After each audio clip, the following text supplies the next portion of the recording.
Good afternoon everyone. आवाज येतोय का सगळ्यांना?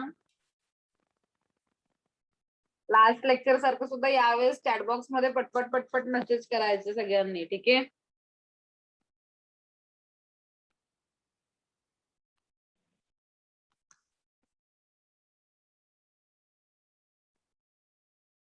ओके. आता सगळ्यांनी व्यवस्थित लक्ष द्या. हा, आज आपण linear equation in two variable जो टॉपिक आहे ना, तर यासाठीचे एमसीक्यू स्टार्ट करणार आहोत. आवाज लहान येतोय का अगदी?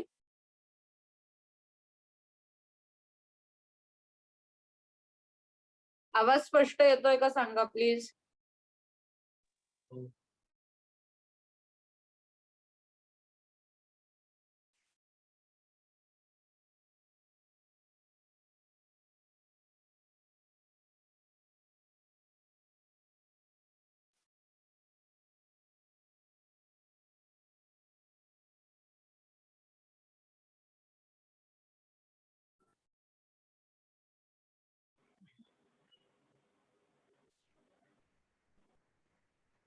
ओके, आवाज येतो आता?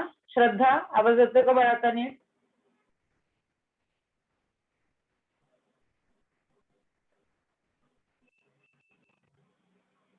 श्रद्धा, okay. So linear equation in two variable हा जो टॉपिक आहे ना, तर त्यासाठीचे एमसीक्यूज आपण स्टार्ट करणार आहोत. लेक्चरला सुरुवात करण्याआधी मला हे सांगायचं होतं, स्टेट बोर्डचे जे स्टुडंट्स आहेत 10th स्टँडर्ड आणि इव्हन सीबीएसई 10th स्टँडर्डची बॅच जी आहे आपली, त्याच्यातले जे जे मुलं आता या लेक्चरसाठी जॉईन झालेले आहेत, तुमचं गायत्री मॅमचं जेव्हा लेक्चर असतं तेव्हा या लेक्चरमध्ये तुम्ही प्रेझेंट नसणार. ओके, तेव्हा हे मीटिंग लीव्ह करून आय गेस तुमचं 3:45 आहे ना सायन्सचं लेक्चर गायत्री मॅमने ठेवलेलं, तर हे कंटिन्यू नाही करायचं तुम्ही. हे या लेक्चरसाठी ते लेक्चर मिस करायचं नाही. आत्ताचे करंट 10th मध्ये जे स्टुडंट अपियर करतायत त्यांना सांगते हा, त्यांनी मीटिंग नंतर लीव्ह करायचे आहे. नम्रता, भूमिका, यश, स्वप्नदीप, जय, श्रेया, वैभव. ठीक आहे, आता सगळ्यांनी रोल नंबर तेवढे व्यवस्थित फिल करा बरं. इकडे अजिंक्य सुरवसे, रोल नंबर काय आहे बरं आपला, व्यवस्थित फिल करा. पार्थ उत्तेकर, प्लीज सगळ्यांनी आपले रोल नंबर व्यवस्थित फिल करून ठेवा बरं. Harsh Kulkarni, Harsh. Yes, ma'am.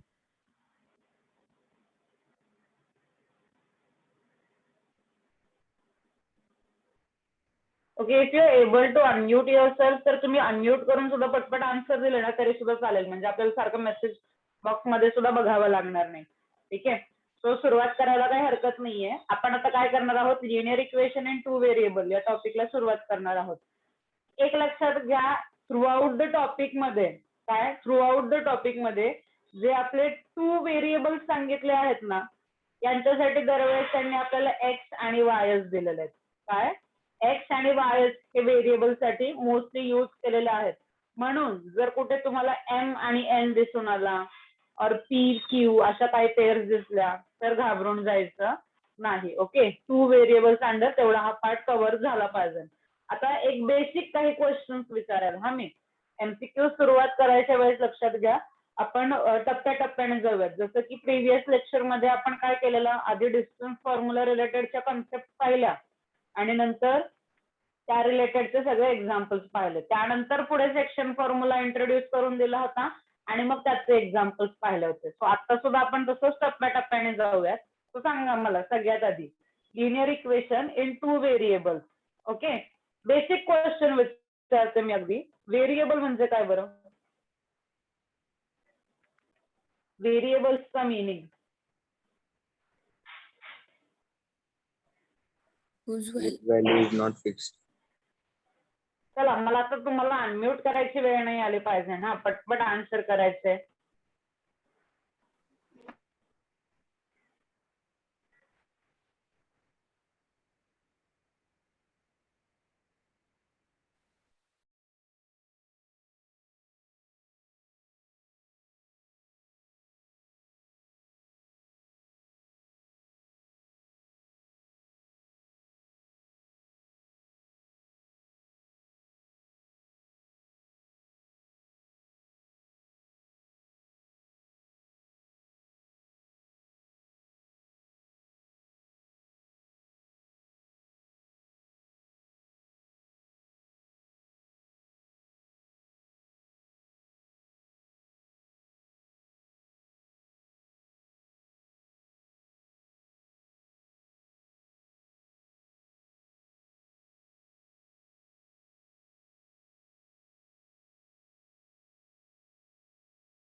Okay, ma'am.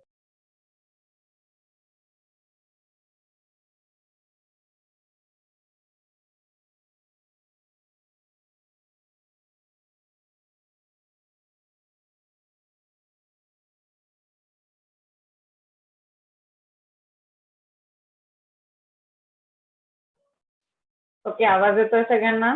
Hello, Yes, ma'am. ठीक आहे. So, सुरुवात करूया आता. सांगा बरं मला मिनिंग. व्हेरिएबल म्हणजे काय बरं? कमॉन, व्हेरिएबल म्हणजे काय? unknown term, अननोन असतात, राईट. अजून अजून no fixed value, अगदी बरोबर. अननोन म्हणतात किंवा जसे आपल्याला फिक्स्ड व्हॅल्यू माहीत नसते. नो फिक्स्ड व्हॅल्यूज याला काय म्हटलं जातं? व्हेरिएबल. तर असे व्हेरिएबल्स जे आहेत हे डिनोट करायला काय यूज केला जातो आपला? एक्स आणि वाय असे अल्फाबेट्सचे पेअर्स यूज केले जातात दोन व्हेरिएबल्सला डिनोट करण्यासाठी. सो आता काय केलेलं आहे आपण? तर असेच हे दोन व्हेरिएबल्स आपल्याकडे आहेत आणि त्यांच्या हेल्पने आपण तयार केलेले आहेत इक्वेशन. काय तयार केलेले आहेत? इक्वेशन. आता मला सांगा, इक्वेशन म्हणजे काय? हे मी तुम्हाला आता सांगितलं पाहिजे का? इक्वेशन म्हणजे काय माहिती आहे सगळ्यांना?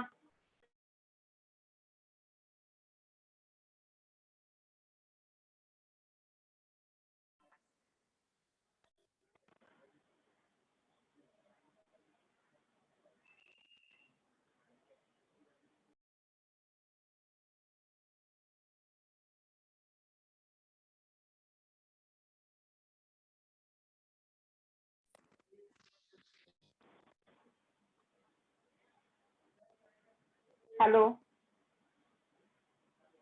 हॅलो, आवाज येतोय? हो. ठीक आहे. तो याच्यातून काय केलं जातं? तयार केलं जातं इक्वेशन तयार केलं जातं. आता हे इक्वेशन कुठल्या फॉर्मॅटमध्ये आहे? तर लिनियर. आता मला सांगा, जेव्हा एखादं इक्वेशन लिनियर असतं त्याचा मिनिंग कोणाला माहिती आहे का? What do we mean by linear equation? जेव्हा तुम्हाला एखादं इक्वेशन लिनियर आहे असं जेव्हा सांगितलं जातं तेव्हा त्याचं मिनिंग काय?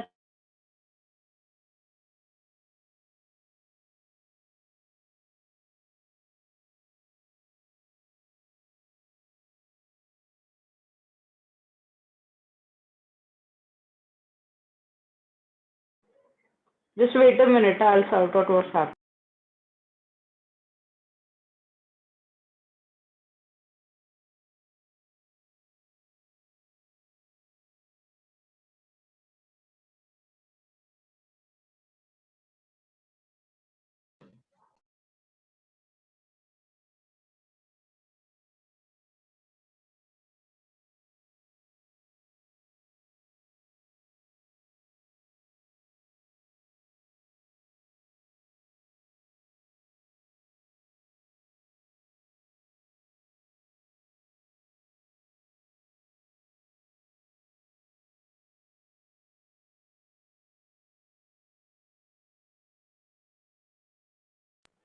यस सर्व करेक्ट आन्सर दिलेलं आहे. जेव्हा लिनियर इक्वेशन तुम्हाला दिलेलं असतं तेव्हा त्याचं आपण जेव्हा ही ग्राफिकल रिप्रेझेंटेशन करतो तेव्हा आपल्याला काय भेटत असते?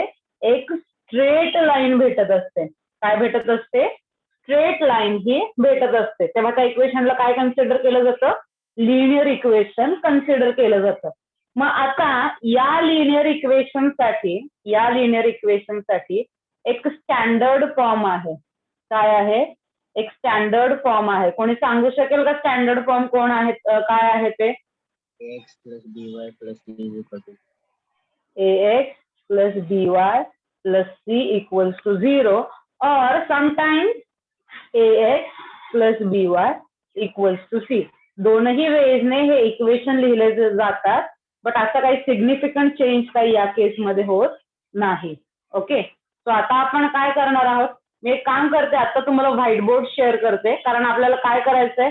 जनरल फॉर्म ऑफ इक्वेशन तर इथे झालंय पण जे नेचर ऑफ पेअर ऑफ लाईन्सचं आर्टिकल आहे ना हे मला थोडं व्यवस्थित सांगावं लागेल. सो आता मी तुम्हाला एक व्हाईट बोर्डची स्क्रीन शेअर करते. So let's see.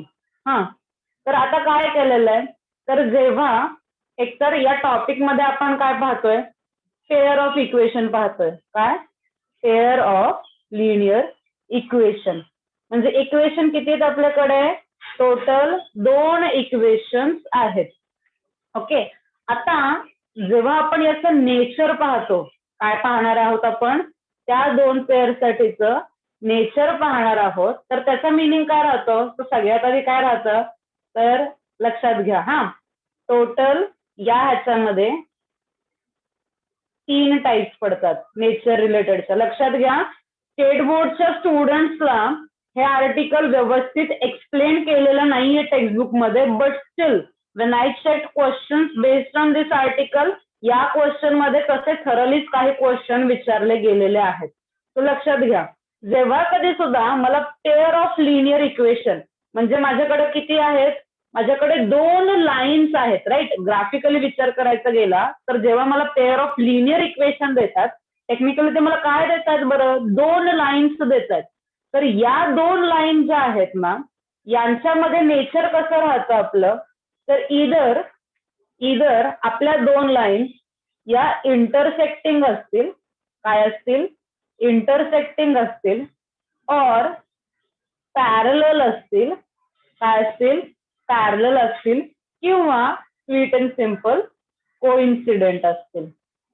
ओके, किती वेळेने विचार दाखवले जातात, 2 लाईन्स दिलेल्या आहेत. तुम्ही विचार करून बघा ना, 2 लाईन्स आपल्याकडे आहेत, इंटरसेक्टिंग, एक लाईन आली, पुढे जाऊन दुसरी लाईन आली. ओके, 2 लाईन्सचे इक्वेशन झाले. काय करणार आपण, सिम्पल बघा ना, ही पहिली लाईन लेट्स से L1, ही दुसरी लाईन झाली L2. 2 लाईन्स झाल्या. 2 लाईन्स मध्ये काय झालं, आपला इंटरसेक्शन पॉइंट झाला. काय झाला, 1 इंटरसेक्शन पॉइंट, एक इंटरसेक्शन पॉइंट इथे होता. आता एक लक्षात घ्या, हा जो इंटरसेक्शनचा पॉइंट आहे त्याचे कोऑर्डिनेट्स असतील x, y. तर हे इंटरसेक्शन पॉइंट जो आहे ना, तोच काय असतो, तर सोल्युशन असतं. तेच असतं सोल्युशन कोणासाठीचं, it is solution for our linear pair. Linear pair साठीचं हे सोल्युशन असतं. काय, जो इंटरसेक्शन पॉइंट भेटतो ना, तुम्ही ग्राफिकल रिप्रेझेंटेशनची मेथड पाहिली असेल, काय, ग्राफिकल रिप्रेझेंटेशनची मेथड पाहिली असेल, त्या ग्राफिकल रिप्रेझेंटेशन मध्ये काय करायचो आपण, तर 2ही लाईन्स ड्रॉ करायचो आणि त्या लाईन्स जिथे इंटरसेक्ट होतील त्याला सोल्युशन म्हणायचो ना. तो हा इंटरसेक्शन पॉइंट काय असतो, त्याचं सोल्युशन असतं. पुढे जेव्हा लाईन्स पॅरलल असतात, सांगा मला पॅरलल लाईन्स कशा राहणार बरं, की एक लाईन आली, सांगा मला पॅरलल लाईन्स एकमेकांच्या कॉन्टॅक्ट मध्ये येतात का पुढे जाऊन कधी, नाही. हो, हे 2 झाले आपले इंटरसेक्ट पॅरललचा सिनारिओ. ओके, ही आपली पहिली लाईन, ही झाली आपली दुसरी लाईन. 2ही लाईन एकमेकांच्या अजिबात कॉन्टॅक्ट मध्ये नाहीयेत. So this is L1, this is L2. So आता या केस मध्ये मला सांगा, नो इंटरसेक्शन पॉइंट, अग्री करताय का, इंटरसेक्शन आहे का बरं इथे काही, नो इंटरसेक्शन पॉइंट. मग सांगा मला सोल्युशन असणार आहे का इथे, सोल्युशन, येस ऑर नो. इथे कसं मला एक सोल्युशन भेटत होतं, इथे सोल्युशन भेटणार नाही. तुम्ही चॅटबॉक्स मध्ये पटपट रिस्पॉन्स द्या. लिनियर इक्वेशन इन 2 व्हेरिएबल म्हणजे हा आपला पहिलाच टॉपिक होता ना, फर्स्ट टॉपिक तुम्ही पाहिला असेल हा 10th स्टँडर्ड मधला. काय एवढे टेन्शन घेताय, का विसरल्यासारखं होतंय बरं सगळं आता. अजिंक्य, विजय, नम्रता, ऋषिकेश, साक्षी, ऋषिता, सई, काय होतंय बरं, काय रिस्पॉन्स नाहीये तुमचा आज अजिबातच. ठीक आहे, तर या 2 काय झाल्या आपल्या पॅरलल लाईन. आणि त्यानंतर कोइन्सिडेंट लाईन, अगदी अशी लाईन असते ही. एक लाईन ही अशी आलेली आहे राईट, फर्स्ट लाईन ही आपली अशी दिलेली आहे. ओके, आणि दुसरी लाईन काय, दुसरी लाईन जी असते ती बरोबर त्याच लाईनवरून काय, त्याच लाईनवरून ओव्हरलॅप होत असते. काय होत असते, त्याच लाईनवरती ओव्हरलॅप होत असते. As you can see over here. So हे माझं सेकंड लाईनचं इक्वेशन आहे आणि हे दुसरं माझं, this is my first line. So पहिली लाईन आणि दुसरी लाईन काय झाली आहे, पूर्णपणे ओव्हरलॅप झालेली आहे. सो ओव्हरलॅप झालीये म्हणजे ऑल पॉइंट्स आर कॉमन, बरोबर ना. जे पॉइंट तुमचे L2 वरती आहेत तेच पॉइंट तुमचे L1 पर पण येणार ना, ओव्हरलॅप केलेत म्हणजे. तर त्यामुळे ऑल पॉइंट्स आर कॉमन. आता एका लाईन वरती किती पॉइंट्स असतात आपल्याला माहितीये का? Line is consist of infinite number of points. त्यामुळे इथे काय येतात? इन्फायनाइट सोल्युशन्स भेटत असतात. काय भेटत असतात? Infinite solutions. इन्फायनाइट सोल्युशन्स इथे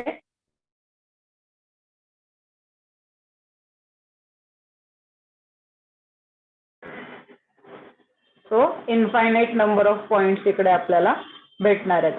आता यानंतर काय होणार बघा. हा सी तुम्हाला ग्राफिकल रिप्रेझेंटेशन कळलं सगळे, पण मला सांगा हा सगळा पार्ट एमसीक्यू बेस्ड विचारला जाईल का बरं? एमसीक्यू बेस्ड याच्यावरती काय विचारलं जाणार आहे? एमसीक्यूज मध्ये मेनली कॅल्क्युलेशन्स असतात, एवढं तर ऍग्री करतात. मग आता कॅल्क्युलेशनचा जो पार्ट आहे तो मी आता तुम्हाला सांगते या आर्टिकल रिलेटेडचा कसा असतो ते. तर अगदी सिंपल गोष्टी आहेत, काही घाबरून जायचं नाही. तर आपल्याला जे लाईन्सचे इक्वेशन्स दिलेले असतात, काय आपल्याला जे लाईन्सचे इक्वेशन दिलेले असतात ते या फॉर्मॅटमध्ये right. A1x plus B1y is equals to C1 and A2x plus B2y is equals to C2. सांगा मला A1 आणि A2 काय आहेत? X चे कोएफिशियंट. B1 आणि B2 काय आहेत? Y चे coefficient. And C1 and C2 these are nothing but काय असतं बरं मला सांगायचं? व्हेरिएबल दिसतोय का याला चिटकलेला कोणता? मग याला काय म्हणतो आपण? Constant. Right. So this is nothing but the constant part. सो आपण काय करतो, जे कुठले इक्वेशन्स आपल्याला दिलेले असतात, जे कोणतेही इक्वेशन आपल्याला दिलेले असतात तर त्या बाबतीत आपण रेशियोज घेतो. काय?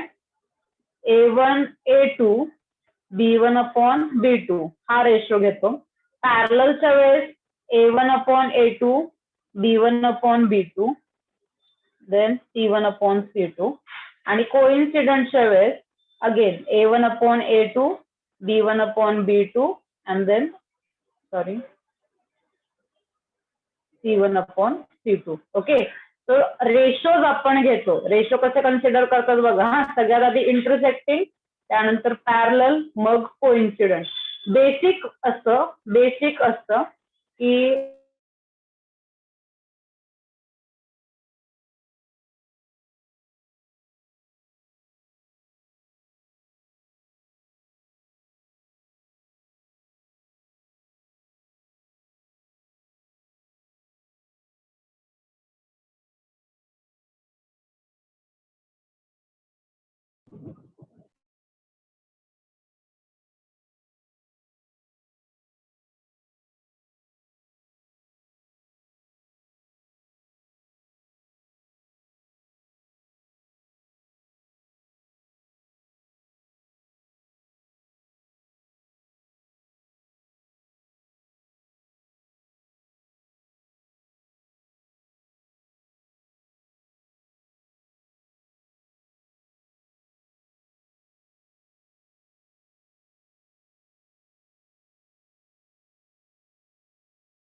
ओके, आवाज येतोय का सगळ्यांना? Yes ma'am. ठीक आहे. सो आता बघा, हा इथे काय झालेलं आहे तर आपण रेशिओज कन्सिडर केलेले आहेत. तर होणार कसं आहे, जेव्हा आपण इंटरसेक्टिंग लाईन पाहणार, कुठल्या इंटरसेक्टिंग लाईन्स पाहणार, त्यावेळेस हे दोन रेशिओज इक्वल नसतात. ओके.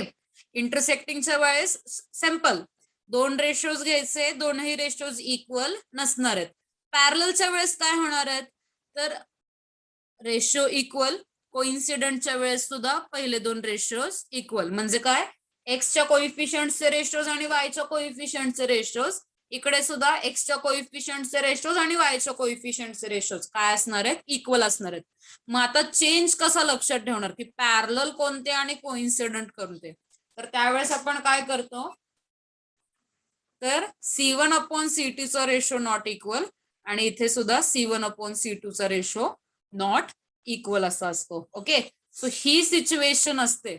ओके, हे एंटायर आता तुम्ही स्क्रीनशॉट काढून ठेवला ना तरी सुद्धा चालेल. आपल्याला कुठं फोकस करायचं आहे, या पार्ट वरती. हा, this part we need to focus on, की हे रेशोज कसे कसे इक्वल असतील, कसे कसे अनइक्वल्स असतील ते. मॅम कोइन्सिडेंट मध्ये सगळे इक्वल असतात. Yes, sorry wait. हा, सो इथे काय झालेलं आहे, एवढे करेक्शन करा फक्त इथे. बस, बाकी काही चेंज नाही. ठीक आहे, सो अशी सिच्युएशन इथे दिलेली असते. सो आपण एक्झाम्पल स्टार्ट करायचे का सॉल्व्ह करायला.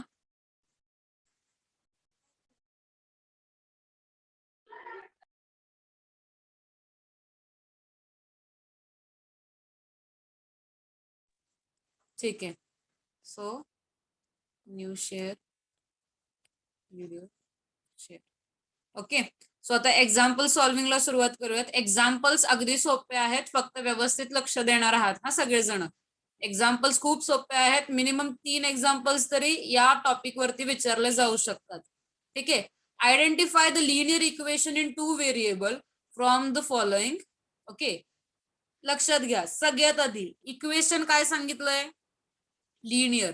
म्हणजे एक्स म्हणा, वाय म्हणा, what ever your variable is, त्याचा पॉवर किती असला पाहिजे लिनियर म्हटल्यावर, हायेस्ट पॉवर मस्ट बी 1. आता तुम्ही बघायला गेलं तर 3x स्क्वेअर स्क्वेअर झाला म्हणजे हा ऑप्शन कन्सिडर करणार का बरं आपण, नाही. Sir no. देन अगेन इथे पहा, ऑप्शन सी पहा तुम्ही, ऑप्शन सी मध्ये इथे दिसेल तुम्हाला एक्सचा पॉवर 1 आहे, वायचा पॉवर 1 आहे.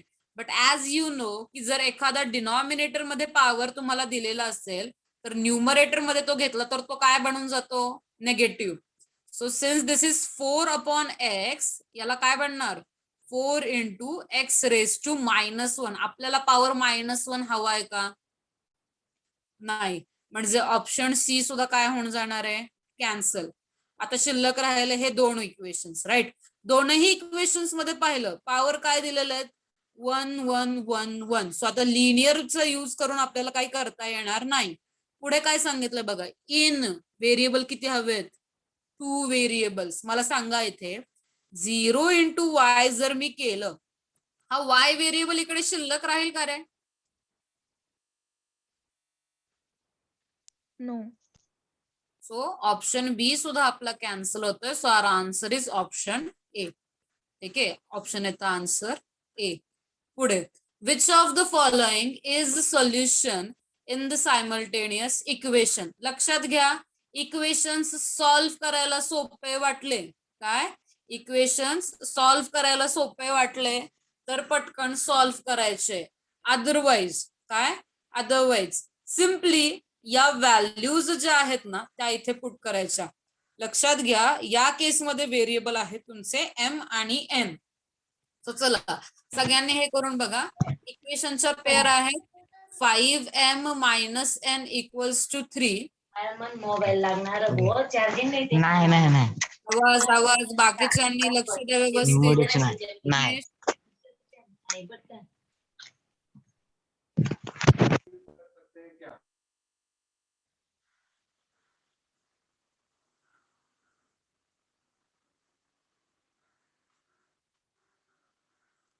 सो 5m - n आणि दुसरं इक्वेशन काय दिलेलं आहे आपल्याला, so second equation is -m + 5n = इथं लिहिता येत नाहीये बेटा.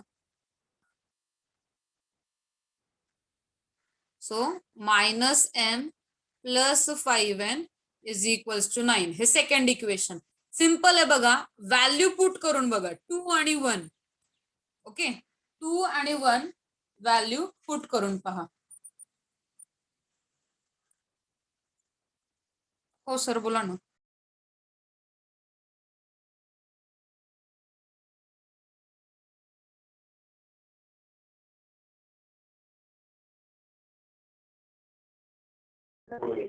नेट लागतो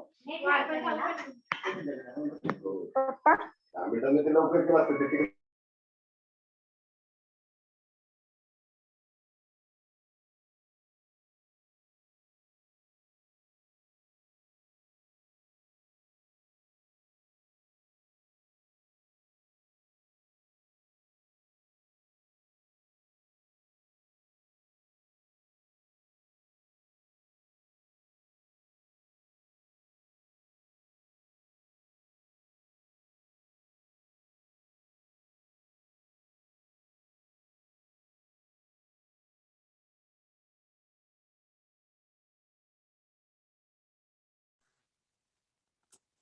ओके सो बघा हा आता इथे व्हॅल्यूज पुट करून पाहिलं का सगळ्यांनी. चला चला पटकन छान सोल्युशन पाठवतायत सगळेजण. सो ऑप्शन डी तुमचा आलेला आहे. आपण काय करूया ठीक आहे ऑप्शन डी चे हे व्हॅल्यूज पुट करून बघूयात. एम ची व्हॅल्यू 1, एम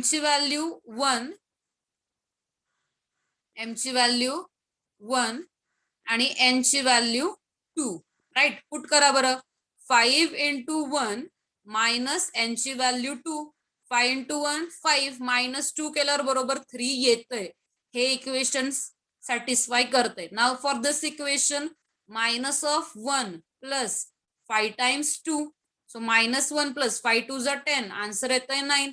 इकडे आहे 9 म्हणजे हे इक्वेशन सुद्धा सॅटिस्फाय करते. Since this point satisfies both the equation, this is nothing but the solution of our equations. हे काय आहेत आपल्या इक्वेशन्सचे सोल्युशन. पुढे ax plus by is equals to c and mx plus ny is equals to d and an upon bm an is not equal to bm, then these simultaneous equations have. Equation सोपे आहेत compare करायला अगदी. ax plus by equals to c आणि mx plus ny is equals to d.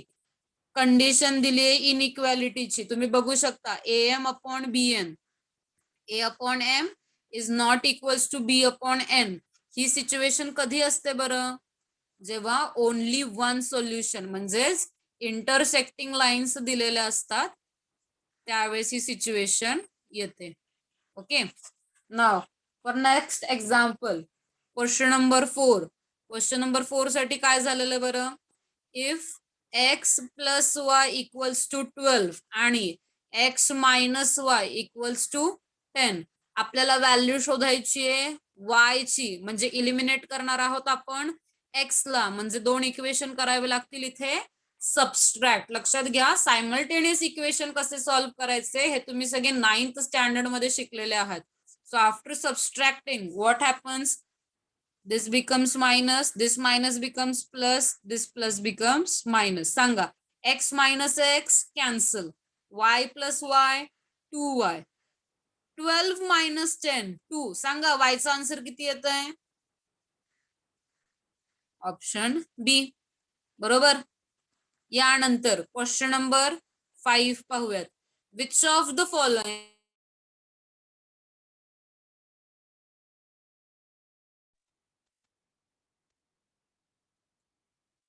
आरतीताई landline. Hello. Okay. So which of the following is not the solution of 3x plus 6y is equals to 12? काय करणार आहोत बरं आपण इथे? Individual value simple आहे. Value घ्यायची equation मध्ये put करायची इज इक्वल्स टू 12 आलं. ठीक आहे एक्झिस्ट करतंय. मग बघा बरं for first point 3x plus 6y equals to 12. पहिल्या पॉइंट साठी 3 इंटू x ची व्हॅल्यू -4 प्लस 6 इंटू y ची व्हॅल्यू दिलेली इथे +4. सांगा कॅल्क्युलेशन. 4 3 जा 12 आणि इथे 6 4 जा 24. येतंय ना? लगेच येतंय. बेटा chats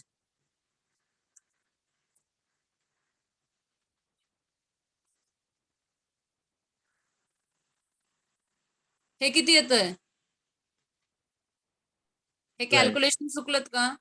12 is not the following. Right sorry, not विचारलंय म्हणजे ज्यावेळेस 12 नाही येणार असं हवंय.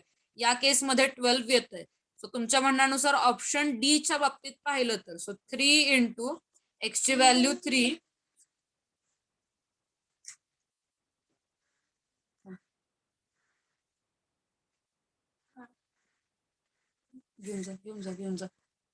घेऊन जा. सो 3 इंटू 3 प्लस 6 इंटू 1 केलं. सो 3 3 जा 9 plus 6 this is 15 which is not equals to 12. Right.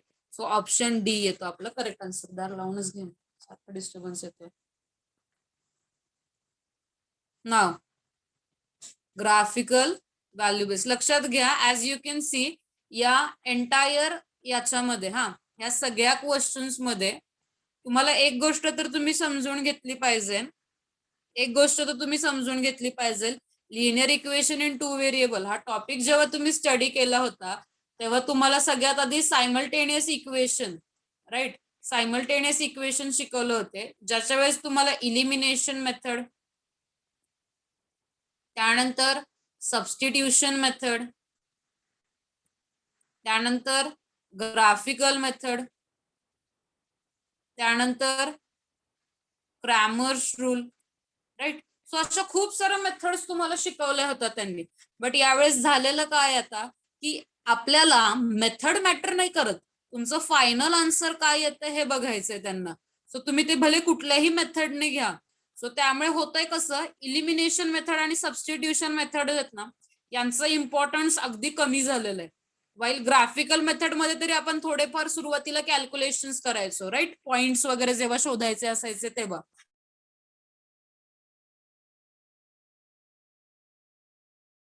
इथे आपल्याला काही इश्यू येणार नाही.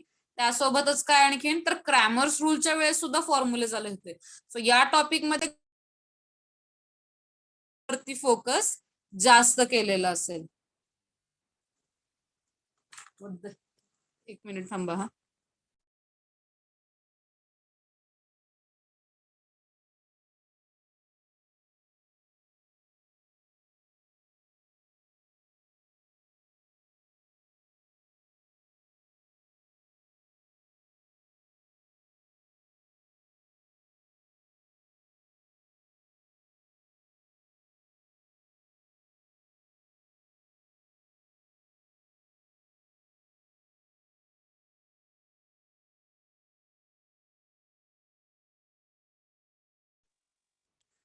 ठीक आहे.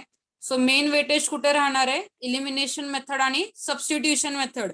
इथे काही जास्त पार्ट विचारला जाणार नाही. ग्राफिकल मेथड आणि क्रॅमर्स रूल जे होते, आता सीबीएसईच्या स्टुडंट्सला क्रॅमर्स रूलचा पार्ट नव्हता. सो तुम्ही आता व्यवस्थित लक्ष देणार आहात. Now if you are considering graphical method. Okay. Graphical मेथडच्या बाबतीत काय व्हायचं बरं, तर आपल्याला इक्वेशन दिलेले असायचे. इक्वेशन वॉज लेट्स से आपण एखादं इक्वेशन कन्सिडर करू. Let's say 2x plus y is equals to 6. हे असं आपल्याला इक्वेशन दिलेलं आहे. आपण काय करायचं बरं, ग्राफिकल मेथड साठी आपल्याला लाईन्स लागायच्या. बरोबर. लाईन्स ड्रॉ करायच्या. लाईन्स ड्रॉ करण्यासाठी आपल्याला पॉइंट्स लागायचे. सो आपण ते पॉइंट्स कॅल्क्युलेट करायचो. कसं करायचो, तर लेट्स से फर्स्ट पॉइंट घेते मी. Let's say put x equals to 0. या इक्वेशन मध्ये एक्सच्या जागी काय पुट करणार मी, 0. 2 into 0 plus Y equals to 6. सांगा मला वाय किती भेटायचा. चॅट बॉक्स पटपट पटपट आन्सर शेअर करा तुमचे. वाय ची व्हॅल्यू काय येणार, आवाज येतोय का सगळ्यांना. Yes. So y equals to 6. म्हणजे आपल्याला पॉइंट भेटायचा एक्स कॉमा वाय किती असायचा तो 0,6. नंतर सेकंड पॉइंट बघा. सेकंड पॉइंट लेट्स से आता मी करते put y equals to 0. y ची व्हॅल्यू मी 0 पुट केली. 2x प्लस y च्या जागी 0 इक्वल्स टू 6. आता हा 2 तिकडे डिव्हिजनला गेला. सांगा मला x चा आन्सर काय भेटतोय, बरोबर x इक्वल्स टू 3. म्हणजे पॉइंट काय बनणार आपला 3,0. सो आपल्याला 2 पॉइंट सुद्धा लाईन ड्रॉ करायला सफिशियंट असायचंय. सो आता या टाईपच्या क्वेश्चन्स मध्ये कसं राहणार आहे, तर तुम्हाला ग्राफिकल मेथडवरती आता कुठेही तुम्हाला ड्रॉइंगचा जो पार्ट आहे, राईट, इक्वेशन प्लॉट करणं, पॉइंट प्लॉट करणं, लाईन जॉईंट करणं, त्याच्यातला इंटरसेक्शन पॉइंट शोधणं, हा पार्ट आता कुठेही नसणार आहे. काय असणार आहे, अशा टाईपचे कॅल्क्युलेशन जे असणार आहेत ते तुम्हाला जास्त करून विचारले जाणार आहेत. सो आता तसे काही एक्झाम्पल्स पाहूयात. ठीक आहे. So now, what is the value of k if k, 5 is the solution of this equation 4x minus 2y equals to 0. सांगा आता मला, k म्हणजे काय झाला आपला x, 5 म्हणजे काय झाला y, हे झालं आपलं इक्वेशन. सांगा 4 into x च्या जागी काय लिहिणार k, मायनस 2 into y च्या जागी काय लिहिणार 5 equals to 0. So 4k 2 into 5 10, minus 10 तिकडे गेला प्लस 10, 4k equals to 10. सांगा k चा आन्सर काय येतोय 5 divided by 2 which is option B. अगदी बरोबर, सगळ्यांनी परफेक्ट आन्सर दिलेत बरोबर. Now equation number 2, sorry question number 2. To draw the graph of the equations 7x minus 13y equals to 7 when y equals to 2, the value of x is, काय करणार आहोत इथे, put y equals to 2 in this given equations. अजिबात अवघड नाही आहेत calculations. 7x minus 13 into y च्या जागी पुट केला 2 is equals to 37. 7x असंच, चला हा 2 ब्रॅकेट मध्ये मल्टिप्लाय केला, मायनस 26 इक्वल्स टू 37, मायनस 26 तिकडे गेला किती होणार, मायनस 26 तिकडे जाऊन ऍड होणार. सांगा पटकन 37 प्लस 26. कॅल्क्युलेशन्सला तुम्ही मला हेल्प करणार आहात हा सगळेजण, गप्प बसायचंच नाही अजिबात. 63 63 पुढे हा 7 तिकडे जाऊन डिवाइड, x ची व्हॅल्यू किती येते 9. अगदी बरोबर, this is our option D. Okay, so question number 2 झाला. Now question number 3. If AB is point of intersection of these lines, okay, 3x plus 6y equals to 12 and with y axis, then a plus b ची value विचारली. Simple हा, graphically plot करून बघा, आपण coordinate जिओमेट्रीच्या वेळेस पण बघितलेलं. Let's say ही आहे आपली y ऍक्सिस, ही काय आहे आपली y ऍक्सिस. आता माझी जी लाईन होती, जे दिलेल्या लाईनचं इक्वेशन आहे ते लेट्स से हे असेल, and this is my given line, आणि हा काय झाला आता माझा पॉइंट ऑफ इंटरसेक्शन, ज्याचे कोऑर्डिनेट्स काय आहेत बरं, कोऑर्डिनेट्स काय आहेत 3, b, सॉरी a, b. आता मला सांगा, नीट विचारते हा carefully, if my line is intersecting y-axis, which means this point of intersection lies on y-axis. जर माझा पॉइंट हा y-axis वरती असेल तर त्याचा x कोऑर्डिनेट किती असतो, जर माझा पॉइंट y-axis वर आहे तर त्याचा x कोऑर्डिनेट असतो 0, म्हणजे a ची व्हॅल्यू काय झाली 0. Now a is nothing but r x, म्हणजे x ची व्हॅल्यू किती झाली 0. सो काय करणार आपण 3 into 0 plus 6y equals to 12. सांगा मला आता y ची व्हॅल्यू किती भेटतीये 2, बरोबर. सो x ची व्हॅल्यू 0, y ची व्हॅल्यू 2. सांगा मला 0 plus 2 केल्यावर ऑप्शन डी आपल्याला इथे भेटतोय. अगदी बरोबर. नाव क्वेश्चन नंबर 4.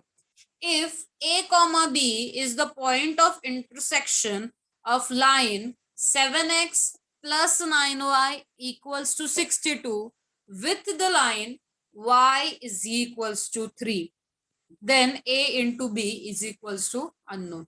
आता व्यवस्थित लक्ष द्या हा, सॉल्युशन तसं सोपं आहे, पण एक गोष्ट लक्षात घ्या, माझ्या अंदाजाने हा पार्ट तुम्ही ऑलरेडी पाहिलेला असेल. ही असते आपली क्वाड्रंट सिस्टीम. ओके, ही असते आपली क्वाड्रंट सिस्टीम. जेव्हा कधी सुद्धा तुम्हाला y equals to a digit किंवा y इक्वल्स टू कॉन्स्टंट असं दिलं जातं, तेव्हा त्याचा मीनिंग असतो की आपली जी लाईन आहे ती पॅरलल असते एक्स ऍक्सिसला. हे झालं माझं लाईनचं equation. This is X axis, this is Y axis, आणि this point over here is point y is 3. So आता आपल्याला काय करायचंय, ही L1 झालं आणि L2 काय सांगितलेलं आहे आपल्याला, देन a इंटू बी किती. सो आपली दुसरी लाईन असेल ती अशी रॅन्डम असेल कुठेतरी. Okay, this might be our L2. So आपण काय करणार आहोत अगदी सिंपल वेने, this y is nothing but this B. So B ची व्हॅल्यू तर आपल्याला 3च राहणार आहे थ्रू आउट सगळीकडे. बी म्हणजेच y जो राहणार आहे 3. आता शोधायची आपल्याला a ची व्हॅल्यू. कशी शोधणार ती, तर 7x plus 9y equals to 62. या इक्वेशन मध्ये y च्या जागी काय पुट करणार आहोत आपण, 3. So this 7x plus 9 into y च्या जागी 3 इज इक्वल्स टू 62. सांगा पटकन मला x चे कॅल्क्युलेशन काय येत आहे, तुम्ही सांगणार आहात. x इज इक्वल्स टू किती, ते x इज इक्वल्स टू किती,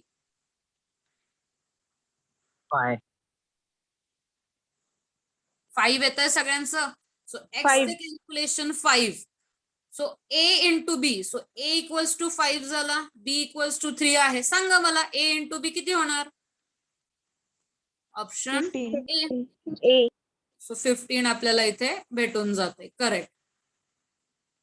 आता खरा सुरू होतोय आपला इम्पॉर्टंट पार्ट. मी अगदी व्यवस्थित अगदी हळुवारपणे हा पार्ट एक्सप्लेन करणार आहे.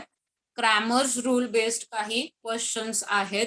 सगळ्यात आधी हे लक्षात घ्या, तुम्ही सगळेजण आता जे स्टुडंट यावर्षी मॅथ्स ठेवलेलं आहे, ज्यांनी 11th स्टँडर्ड साठी मॅथ्स ठेवलेलं आहे, लक्षात घ्या, डिटर्मिनंट इन मॅट्रायसेस या टॉपिक मध्ये तुम्हाला हा क्वेश्चन दिसून येईल. बट तो 3x3 मॅट्रिक्स साठी राहतो.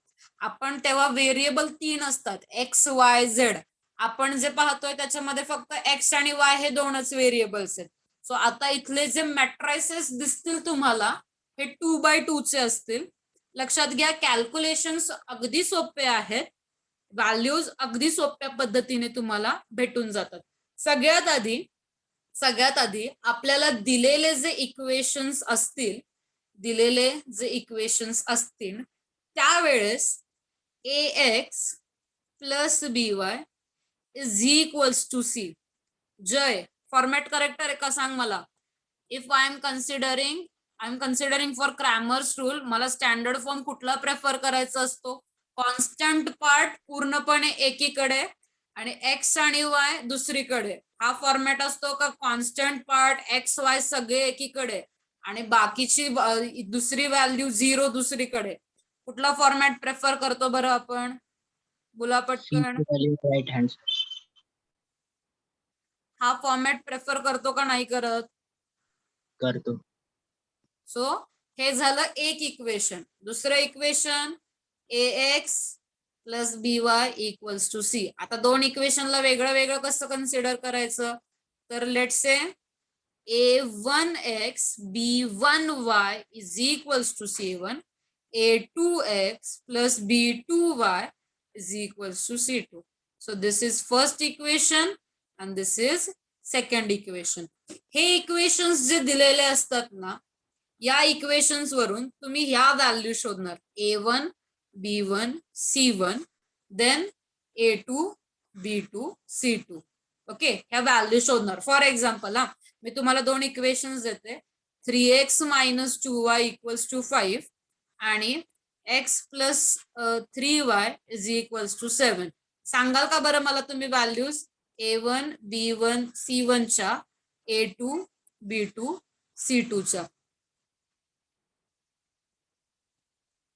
सांगा सगळ्यात आधी a1 आणि a2 कोण आहेत बरं. a1 आणि a2 x चे कोइफिशियंट सांगा बरं. x चे कोइफिशियंट काय आहेत, इकडे आहे 3, इकडे आहे 1, म्हणजे व्हॅल्यूज झाल्या 3 आणि 1. इकडे विथ साइन कन्सिडर करायचं. हा, साइनला विसरून चालणार नाही. व्हॅल्यूज काय होणार परत, -2 आणि 3 सगळ्यात शेवटी c1 c2 कॉन्स्टंटचा part which is 5 and 7. So a1 a2 b1 b2 c1 c2 या व्हॅल्यूज आपल्याला इथे भेटून जात आहेत. सो आता कसं करणार बघा. हा, सगळ्यात आधी तुम्ही काही मॅट्रिक्स तयार करणार आहात. हे मॅट्रिक्स कसे राहतील, पहिला sorry sorry sorry matrix word नाहीये, डिटर्मिनंट वर्ड आहे. तुम्ही काय करणार आहात? डिटर्मिनंट तयार करणार आहात. पहिला डिटर्मिनंट असतो तुमचा डी. या डी च्या वेळेस तुम्ही काय पुट करता? तर तुमचा एक्सचा कॉलम आणि वायचा कॉलम, म्हणजे हे लक्षात घ्या, this is X's column, this is Y's column and this is constants column. So D च्या वेळेस तुम्ही एक्सचा कॉलम म्हणजे A1 A2 आणि B1 B2 लिहिता. पुढे dx नावाचा डिटर्मिनंट तुम्हाला तयार करायचा असतो. त्यावेळेस तुम्ही काय करता? तर एक्सच्या ऐवजी, लक्षात घ्या, एक्सच्या ऐवजी तिथे तुम्ही लिहिता कॉन्स्टंटचा column which was C1 and C2. So इथे लिहिलं C1 अँड C2 आणि नंतर वायचा पार्ट काय आहे? B1 B2 B1 B2 letter. त्यानंतर इथलं थोडं पार्ट इथे लिहिते आता. सो इथे लिहिलं आता आपण dy जर कन्सिडर करते. आता वायच्या वेळेस काय करतो? एक्सचा कॉलम तसाच ठेवायचा आणि वायच्या ऐवजी लिहायचा कॉन्स्टंटचा कॉलम. मीन्स तुमचा डिटर्मिनंट dy काय असणार आहे? तर A1 A2 आणि कॉन्स्टंटच्या ठिकाणी काय लिहिणार? C1 C2. लक्षात घ्या, डिटर्मिनंट काय? डिटर्मिनंट हे जे डिटर्मिनंट तुम्ही पाहिले डी, dx आणि dy, हे लक्षात आले का?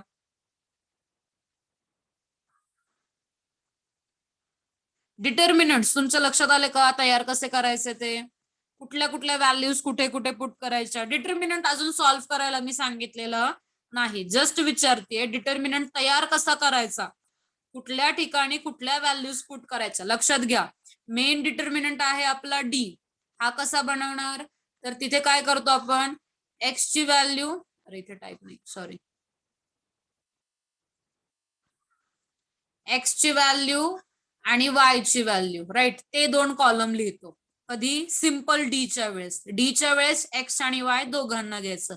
जेव्हा dx बनवते तेव्हा काय करणार? एक्स ला रिप्लेस कोणी केलं? कॉन्स्टंटनी. बाकी वाय होता तसाच. ओके, एक्सच्या कॉलमच्या ऐवजी कोण आला आता? सी चा कॉलम. सेम वेने जेव्हा मी dy तयार करते तेव्हा मी आता एक्स ला हात लावणार नाही. आता काय करणार? वायच्या कॉलमच्या ऐवजी कोण येणार आहे? इथे कॉन्स्टंट येणार आहे. कॉन्स्टंटचा कॉलम इकडे येणार आहे. सो अशा पद्धतीने आपण डी, dx आणि dy हे तीन डिटर्मिनंट तयार करतो. डिटर्मिनंट कसे तयार करायचे हे लक्षात आलं का? डिटर्मिनंट कसे तयार करायचे सगळ्यांना समजलंय का? Yes.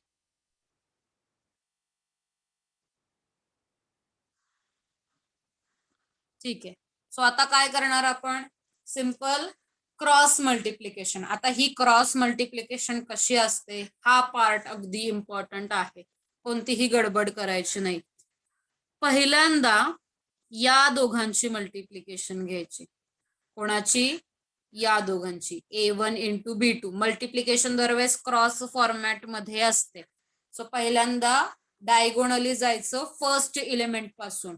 So A1 into B2 minus या दोघांची मल्टिप्लिकेशन. या दोघांची मल्टिप्लिकेशन काय होणार परत? A2 into B1. So this is nothing but value for D. आता तुम्हाला हे असं नसणार आहे, राईट? तुम्ही इथे बघा व्हॅल्यू शोधलेल्या दिसतात ना. सो जेव्हा तुम्हाला ऍक्च्युअल एक्झाम्पल्स असतील तुमच्या समोर तेव्हा तुमच्या पुढे हे असे डिजिट दिसणार. त्या डिजिटचे कॅल्क्युलेशन्स तुम्ही इझिली करू शकता. पुढे सांगा आता मला dx च्या बाबतीत काय होणार? dx च्या बाबतीत परत या दोघांची multiplication which is C1 into B2 minus या दोघांची multiplication which is C2 into B1. And now for dy च्या बाबतीत सुद्धा काही वेगळा चेंज होणार नाहीये. dy च्या बाबतीत सुद्धा या दोघांची multiplication which is A1 into C2 minus या दोघांची multiplication that is A2 into C1. So d झाला, dx झाला, dy झाला. स्टील मला सांगा तुम्हाला कुठेही अजून x आणि y च्या व्हॅल्यूज भेटलेल्या नाहीयेत. सो आता लक्षात घ्या, इथपर्यंत आपण केले हे सगळे डिटर्मिनंट्सचे कॅल्क्युलेशन्स होते. सो आता इथून पुढे येत असतो आपला क्रॅमर्स रूल. इथून पुढे येतो आपला क्रॅमर्स रूल. आता क्रॅमर्स रूल आपल्याला काय सांगतो, तर x इज इक्वल्स टू आणि y इज इक्वल्स टू. कोणी सांगू शकेल का बरं काय असतात values? Vedika Kulkarni. Yes, x is equal to dx upon d and y is equal to dy upon d. अगदी बरोबर. सो तुम्हाला काही ना काहीतरी व्हॅल्यूज इथे भेटणार, राईट. आफ्टर सिम्प्लिफिकेशन तुम्हाला इथे काहीतरी नंबर भेटणार आहे. तर ते नंबर्सचे रेशोज घेतल्यावर तुम्हाला सगळ्यात शेवटी काय भेटतं, तर एक्स आणि वाय या व्हॅल्यूज भेटत असतात. लक्षात घ्या, this entire method is based on simple formulas and calculations. Calculation आणि सिम्पल काय म्हणतो फॉर्म्युलेज आपल्याला फॉलो करायचे. बाकी तसा काहीही टफ वर्क या ह्याच्यामध्ये नाहीये. ओके, सो काय होणार बरं सांगा मला आता. फॉर्म्युलेज लक्षात आलेत? डी लक्षात घ्या. फोकस कशावरती करणार आहात तुम्ही? फोकस करणार आहात तुम्ही इथे. डी कसा तयार करायचा, dx कसा तयार करायचा, dy कसा तयार करायचा, and then this simple Cramer's rule. यावरती तुम्ही फोकस ठेवणार आहात. सीबीएसई चे जे कोणी स्टुडंट आहेत आता 11th स्टँडर्ड मध्ये, मला सांगा ही मेथड तुम्हाला तुमच्या क्रॉस मल्टिप्लिकेशन मेथडशी सिमिलर वाटतेय का? सीबीएसई चे स्टुडंट सर्व थोडंफार सिमिलर वाटतायत का? रेशोज कसे घेतलेत अँड ऑल. सो असं काय एंटायरली नवीन तुमच्या इथे नाहीये. सो आता एक्झाम्पल सॉल्विंगला सुरुवात करूयात.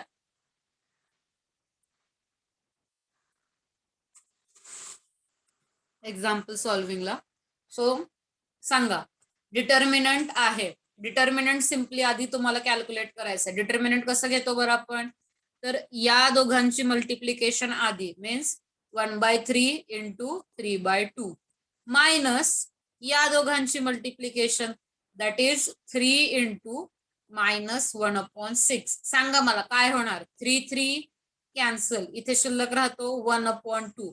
Minus into minus this becomes plus. 3 1 जा, 3 2 जा. So again 1/2 plus 1/2. Option C बरोबर सांगतायत. येस, क्रॉस मल्टिप्लिकेशन मेथड 10th सीबीएसईच्या ह्याच्यातून इलिमिनेट केली होती ती. बट जर काही जणांनी सिलेबसचा स्टडी केलाच आहे व्यवस्थित तर त्यांना दिसून येईल. ठीक आहे. नाव सेकंड क्वेश्चन मध्ये सुद्धा आपल्याला डिटर्मिनंटच इथे सॉल्व्ह करायचा आहे. काय करणार बरं सगळ्यात आधी, या दोघांची मल्टिप्लिकेशन. सांगा -3 इंटू -4 प्लस 12. पुढे -6 इंटू m -6m. आता या केसमध्ये काय केलंय बरं, तर देताना आपल्याला व्हॅल्यू दिली आहे इज इक्वल्स टू काय आहे 30. सो सांगा 12 plus 6m equals to 30 plus 12 तिकडे जाऊन मायनस होणार. सांगा 6m इज इक्वल्स टू किती. 18. m ची व्हॅल्यू 3. 6 3 जा which is option A. Now question number 3. Simultaneous equations 4x minus 5y is equals to 4 and 2x minus 7y is equals to 4. हे दोन equations आहेत. Then find dy. आपल्याला काय शोधायचं आहे, dy शोधायचं आहे. बाकी कुठे इंटरेस्ट घ्यायचा नाही. सांगा मला dy बनवताना कसा बनवतो. पहिला कॉलम असतो एक्सचा, नंतरचा कॉलम असतो कॉन्स्टंटचा. सांगा एक्सचा कॉलम काय आहे 4 आणि 2 आणि कॉन्स्टंटचा कॉलम 4 आणि 4. सांगा काय आन्सर येईल. 4 into 4 60 minus 4 into 2 8. Option D. काही अवघड आहे का क्वेश्चन. नाही, बरोबर सांगितलं सगळ्यांनी answers. Next question. if dx is equals to 20, dy is equals to 20, x is equals to 5, then y equals to how much. आता इथे लक्षात घ्या, फॉर्म्युले आपल्याकडे कुठले कुठले आहेत हे सगळ्यात आधी तुम्ही लक्षात घ्या. सो फॉर्म्युले आहेत आपल्याकडे x is equals to dx upon d आणि y is equals to dy upon d. आपल्याला शोधायला सांगितलं आहे y, बरोबर. ही व्हॅल्यू शोधायची. ही व्हॅल्यू दिलेली आहे. ही व्हॅल्यू दिली आहे का बरं आपल्याला आता? नाही.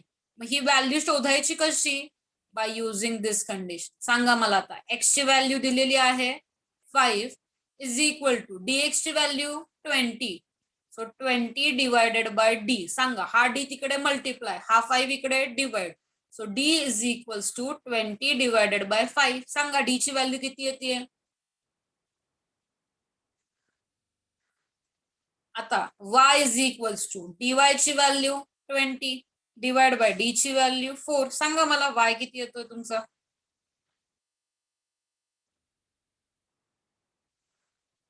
पटकन. 4.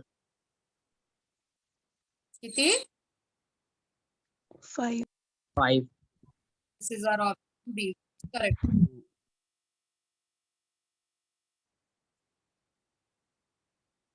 Next example, question number 5. Simple आहे question अगदी. Which of the following will give the solution of simultaneous equations by the Cramer's rule? बघा कुठला फॉर्म्युला बरोबर वाटतोय. तुम्हीच बघा. 1 2 3 4 4 फॉर्म्युलेज आहेत तुमच्या समोर.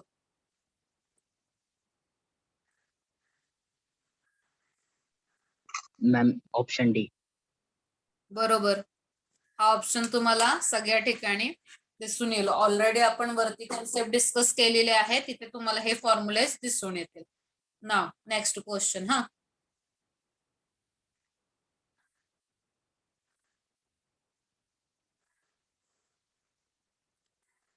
अजिबात घाबरून जायचं नाही. खूप सारे कॅल्क्युलेशन्स आहेत, भले मोठे रेशोज दिसत आहेत, काहीतरी अवढव्य समोर आणून ठेवलंय. आता काय करावं हा प्रश्न समोर पडला असेल तर सगळ्यात आधी सिंपल बिल्ड करायला घ्यायचं. काय? सिंपल बिल्ड करायला घ्यायचं. सांगा, d इज इक्वल्स टू आपलं काय होतं?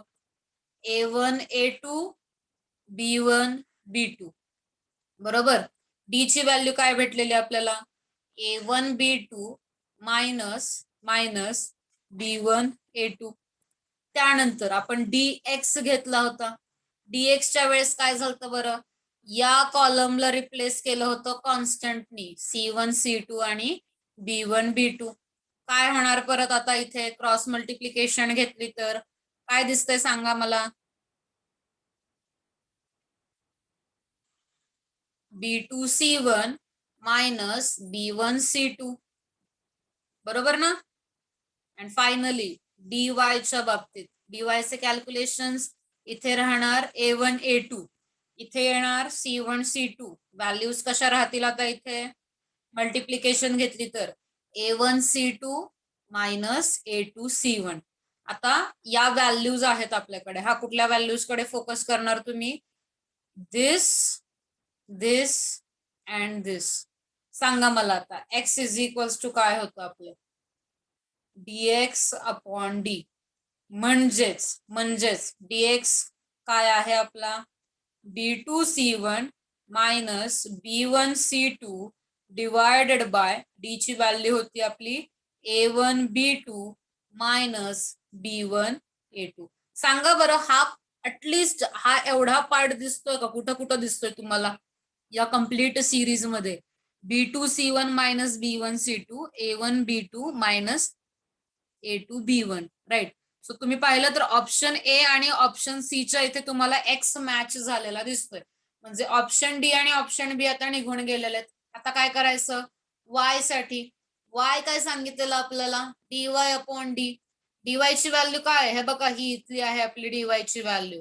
So which is a1 c2 minus a2 c1 divided by D ची व्हॅल्यू काय होती ही इथे पहा A1 B2 minus B1 A2 कुठे दिसतंय बरं आता तुम्हाला सांगा इथे नाही इथे A2 आला आपली फर्स्ट टर्म A1 ची होती म्हणजे हा ऑप्शन सी निघून गेला so option A is correct option A is correct option simple फॉर्म्युलाच घेतलाय आणि त्याच्यामध्ये थोडेसे स्ट्रक्चरल अरेंजमेंट केले बाकी अवघड काही नाहीये हा यात next example for the simultaneous equations तुम्हाला dx आणि dy साठीच्या व्हॅल्यूज शोधायच्या इक्वेशन व्यवस्थित लिहून घेऊयात 3x minus 8y is equals to 5 and 1x right नुसता x म्हणजे 1x plus 2y is equals to 1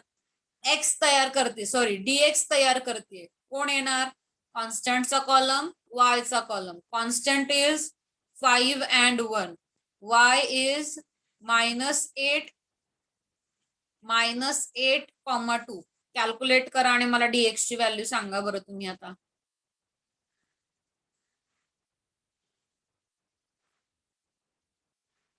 चला पटकन व्हॅल्यू सांगा मला dx चा आन्सर किती येतोय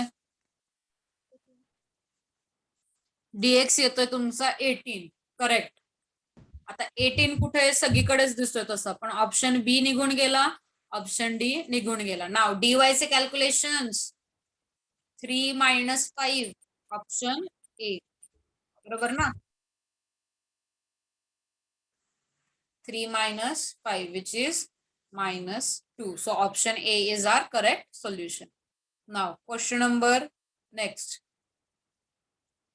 if 3x minus y equals to 7 and ax plus 4y equals to 10 and dy is equals to 26 then a is equals to what equations लिहून घ्यायचे 3x minus 1y is equals to 7 आणि ax plus 4y is equals to 11 तयार काय दिलाय आपल्याला इथे dy दिलेला आहे so dy is equals to सांगा व्हॅल्यू जर पुट केल्या काय येतं dy च्या वेळेस x चा कॉलम ऍज इट इज कॉन्स्टंटचा column as it is so 3 आणि a येणार इथे राईट आणि कॉन्स्टंट इज 7 and 11 इकडचा dy ची व्हॅल्यू किती दिलेली आहे 26 सो 26 असाच इज इक्वल्स टू 11 तिकडे cross multiply 33 7 into a minus sorry this will be -7a सांगा मला काय व्हॅल्यू येते a साठीची 1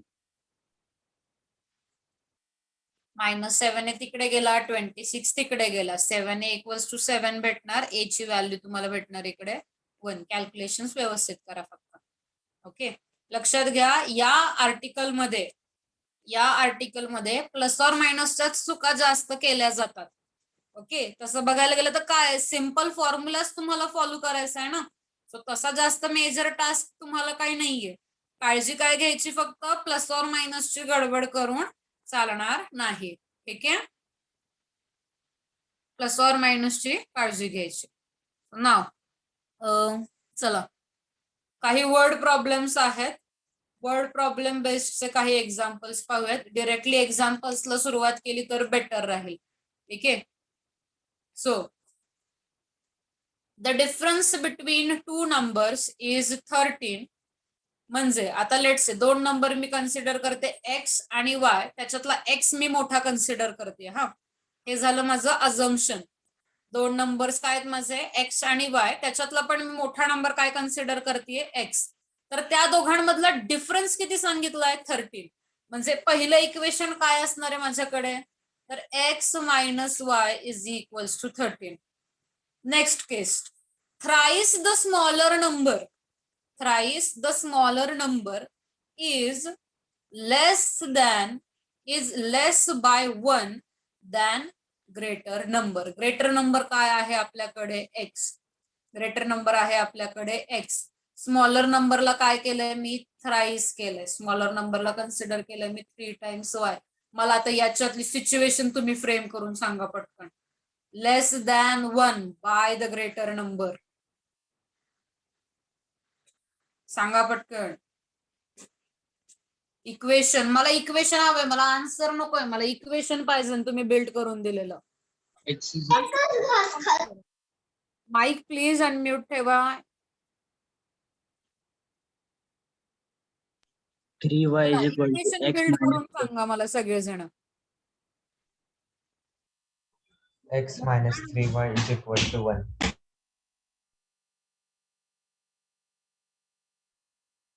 x minus 3y is x equal to minus x minus 3y y. is equal to 1. कसं होणार आहे, तर कम्पेअर करताना कसं करायचं, हा मोठा नंबर मला आता आफ्टर मल्टिप्लिकेशन 3 टाइम्स y भेटला, राईट. आता तो काय करतोय, तर त्या मोठ्या नंबर पेक्षा 1 ने लहान आहे. So when I subtract 1 from this greater number, then I am going to get 3y. So आता इक्वेशन जर बिल्ड करायचं म्हणलं तर प्लस 3y तिकडे जाऊन मायनस बनणार आणि -1 तिकडे जाऊन plus. So x - 3y is equals to -1 तिकडे जाऊन झालेलं आहे +1. सो हे इक्वेशन आपल्याला इथे भेटत आहेत. This is equation 1, this is equation 2. लक्षात घ्या, इक्वेशन व्यवस्थित फॉर्म करता आले पाहिजेत. सो सांगा आता मला काय करायला लावलेलं आहे, सम ऑफ 2 नंबर्स विचारलेली आहे. सम काढण्यासाठी आपल्याला या मुवमेंटला तरी इंडिव्हिज्युअली एक्स आणि वाय या दोनही व्हॅल्यूज शोधाव्या लागणार आहेत. सो सिंपल, आधी दोनही इक्वेशन्सचा डिफरन्स घेते, सबस्ट्रॅक्शन करते. So after subtraction what is going to happen, तर साइन चेंज होणार. This becomes minus, this minus becomes plus, this positive value becomes minus. सांगा x minus x cancel, plus -y plus 3y, this will be 2y is equals to 13 minus 1, that will be 12. y चा answer काय भेटतोय तुम्हाला, y equals to 6, right. आता काय करायचं, या equation मध्ये पुट करते. सो x मायनस y च्या जागी काय लिहिणार मी 6. So x minus 6 equals to 13. -6 तिकडे गेला +6. सांगा x चा आन्सर काय भेटतोय, 19, दोघांची addition 25. That is option number C. आलेलं आहे सगळ्यांचं हे.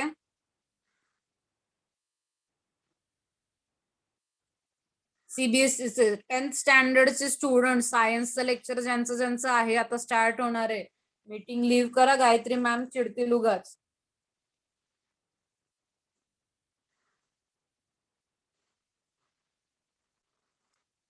नाइन्थ सीबीएसई येस केलेली आहे.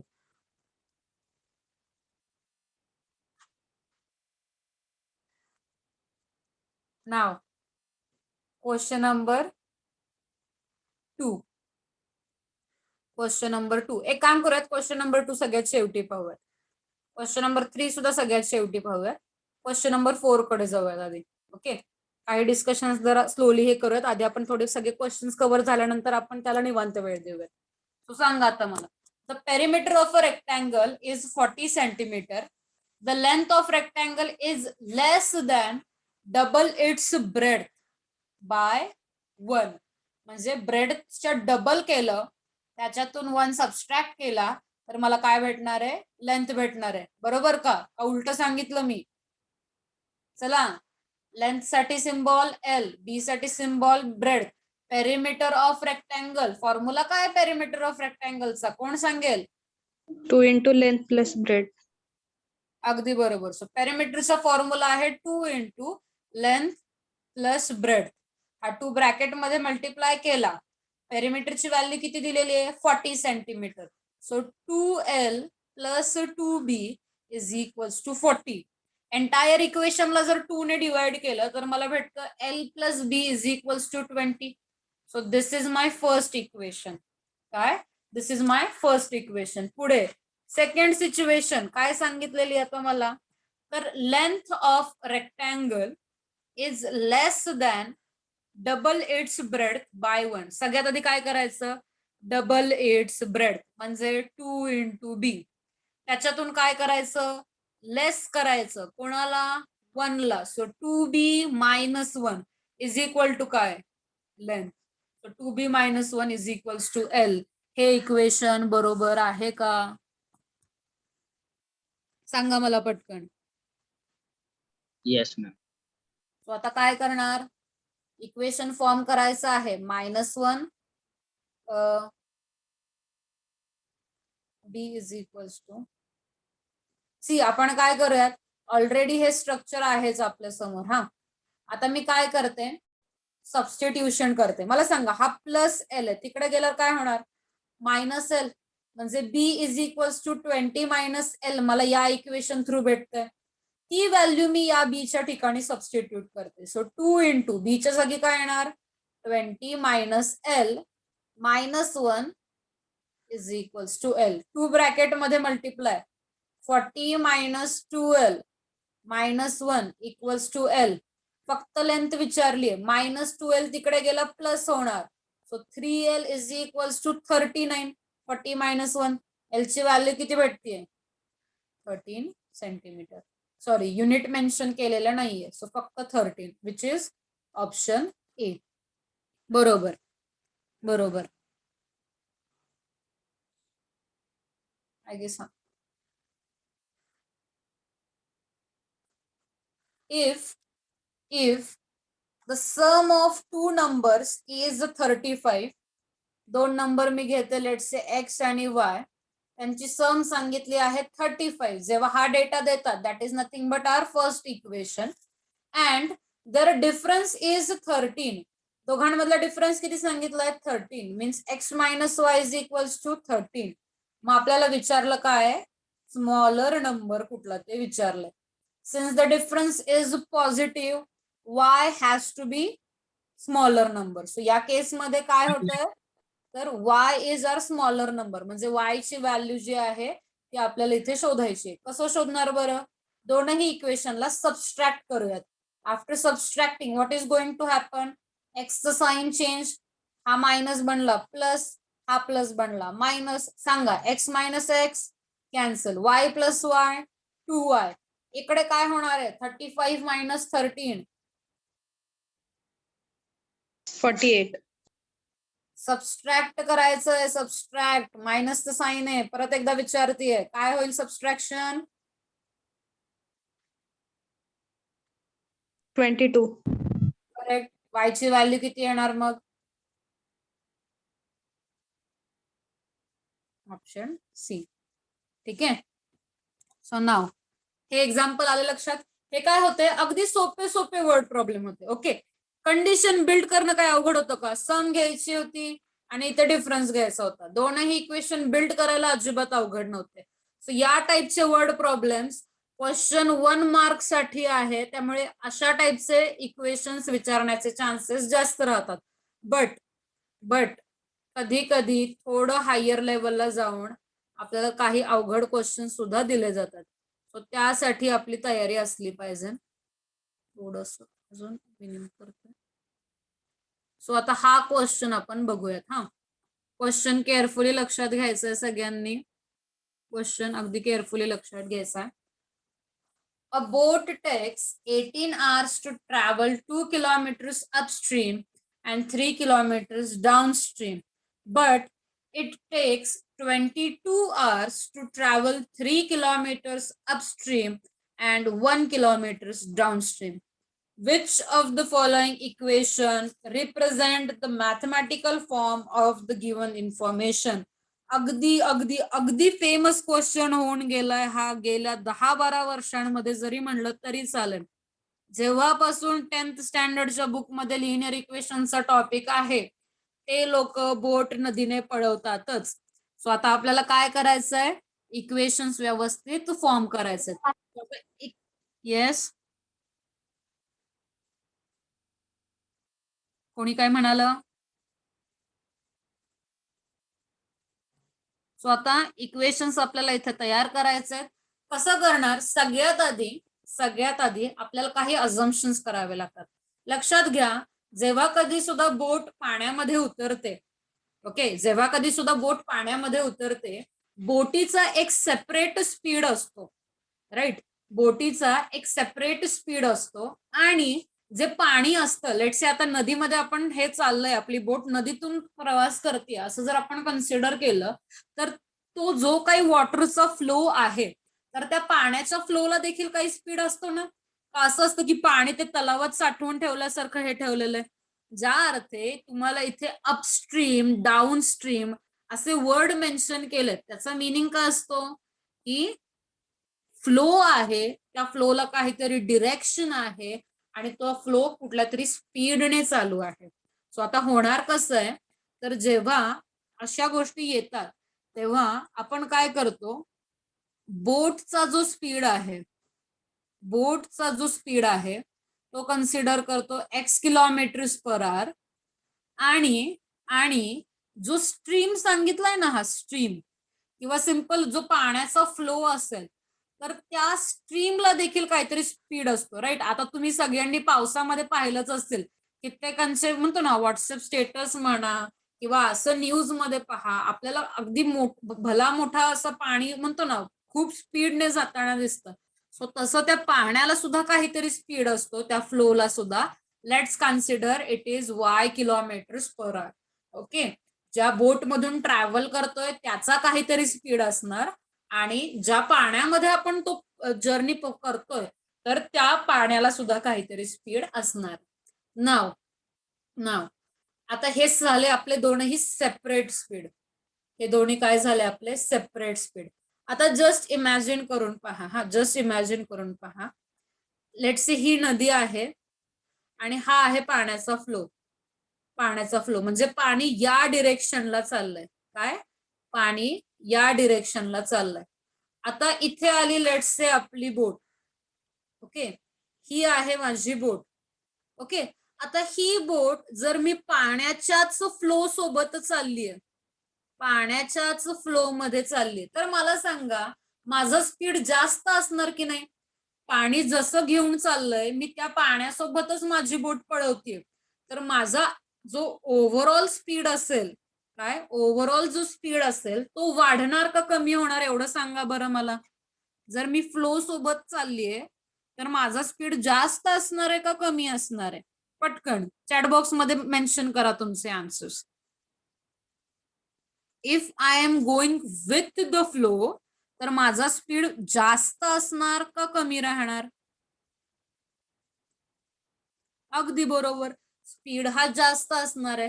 सो वेनेवर डाऊन स्ट्रीम म्हणजे आपण फ्लो सोबत चाललो. सो आता speed while going down stream जर म्हणलं, काय फ्लो सोबत चालली, तर माझ्या बोटच्या स्पीड मध्ये हा पाण्याचा जो पाणी फ्लोचा जो स्पीड आहे तो ऍड होणार. म्हणजे त्यावेळेस माझं स्पीड काय असणार आहे? x + y km/h. कधी? जेव्हा मी डाऊन स्ट्रीम जात असणार आहे. आता लेट्स से मी उलट चाललीये, पाणी असं चाललंय आणि मला पाण्याला अपोज करत जायचंय. काय? पाण्याला अपोज करत जायचंय. सांगा बरं, आता मला खूप जास्त रेजिस्टन्स येणार आहे, राईट. मग आता या केसमध्ये काय होणार आहे माझा स्पीड? सांगा बरं, या केसमध्ये वर्डिंग काय असणार आहे? when I am going against that stream which is upstream, तर त्यावेळेस माझा स्पीड हा डिक्रीज होणार आहे. डिक्रीज होणार म्हणजे काय? माझ्या बोटच्या स्पीड मधून त्या पाण्याचं अपोजिशन आल्यामुळे आता ते पाण्याचा जेवढा स्पीड होता तेवढा कमी होणार, which is x - y km/h. ही गोष्ट लक्षात आली का? Speed while going downstream and upstream, he concept लक्षात आली का सगळ्यांच्या?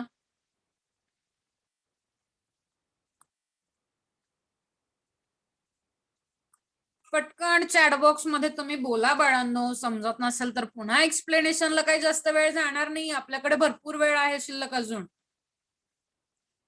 हे समजलंय का हा पार्ट? ओके, सो आता आपल्याकडे काय आहे?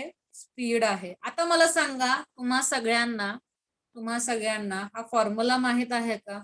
Speed is equals to distance upon time. हा फॉर्म्युला सगळ्यांना माहिती आहे का? Basic physics 10th standard 9th standard, right. So आता मी काय करणार आहे? सिंपल कॅल्क्युलेशन आहे ना, काही अवघड नाहीये. मी काय करणार आहे, तर स्पीड आणि टाइम या दोघांचं पोझिशन इंटरचेंज करते. म्हणजे आता माझ्याकडे काय आहे, तर time is equals to distance upon speed. Time is equals to distance upon speed. So आता बघा ओव्हरऑल सिच्युएशन कशी राहणार आहे. मी एक सिंपल चार्ट इथे तयार करून देणार आहे. त्यानुसार तुम्ही लक्षात ठेवायचं की जर राहिलं ना तर ते जास्त सोपं राहील. सो इथे मी कन्सिडर करते डिस्टन्स. ओके, डिस्टन्स,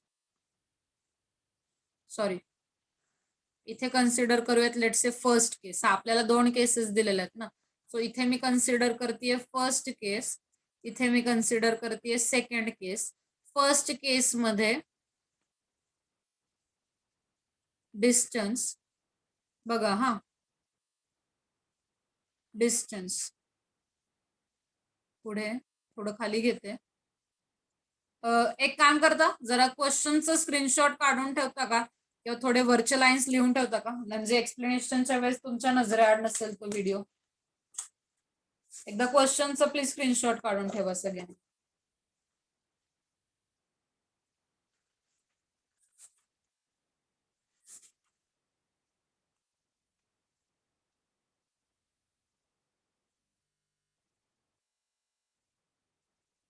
सो बघा आता इथे काय झालेलं आहे. सगळ्यात आधी बघायचंय जर्नी कशी झालेली आहे पाहायचं. हा, डिस्टन्स, स्पीड आणि टाइम.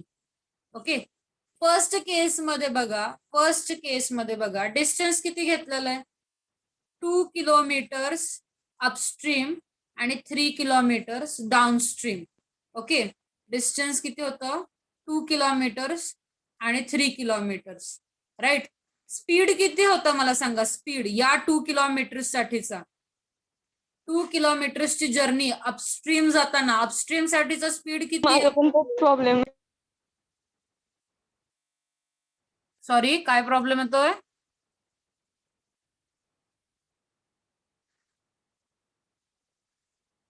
स्पीड काय आहे त्यावेळेस अपस्ट्रीम जातानाचा, x minus Y.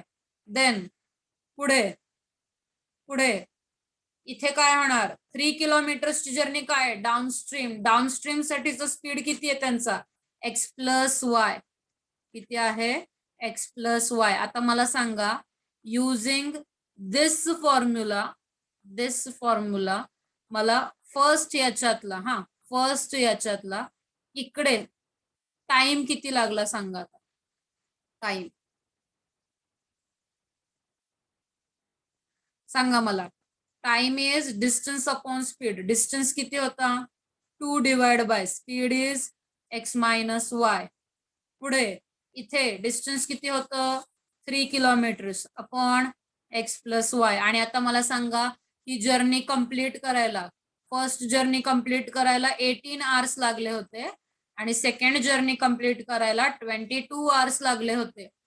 Right.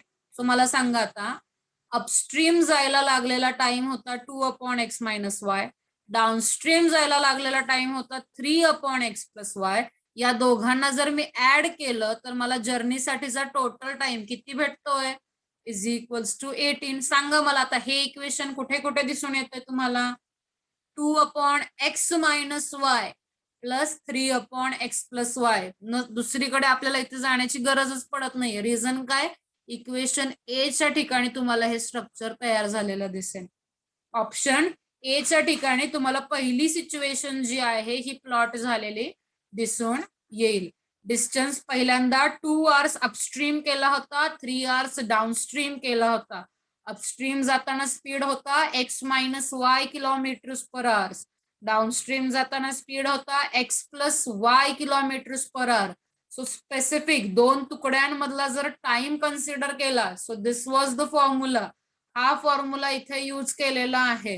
So distance upon speed म्हणजेच 2 अपॉन एक्स मायनस वाय, इकडे 3 upon x plus y. Combine time किती दिलेला आपल्याला, 18 आवर्सचा, विच इज ऑप्शन ए. कोणाला काही डाऊट, कोणाला काही डाऊट.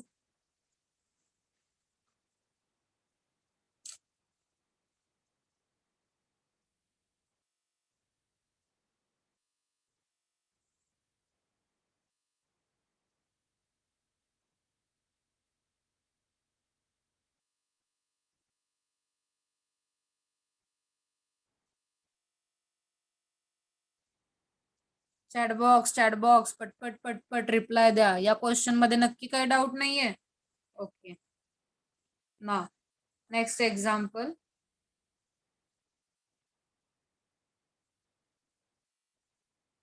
नेक्स्ट एक्झाम्पल म्हणजे ह्याच्या वरचं एक्झाम्पल. ओके. माझ्या अंदाजाने त्याच्यात आपल्याला थोडं सॉल्व्ह सुद्धा करावं लागतंय. नाही, इक्वेशनच तयार करायचं. हा,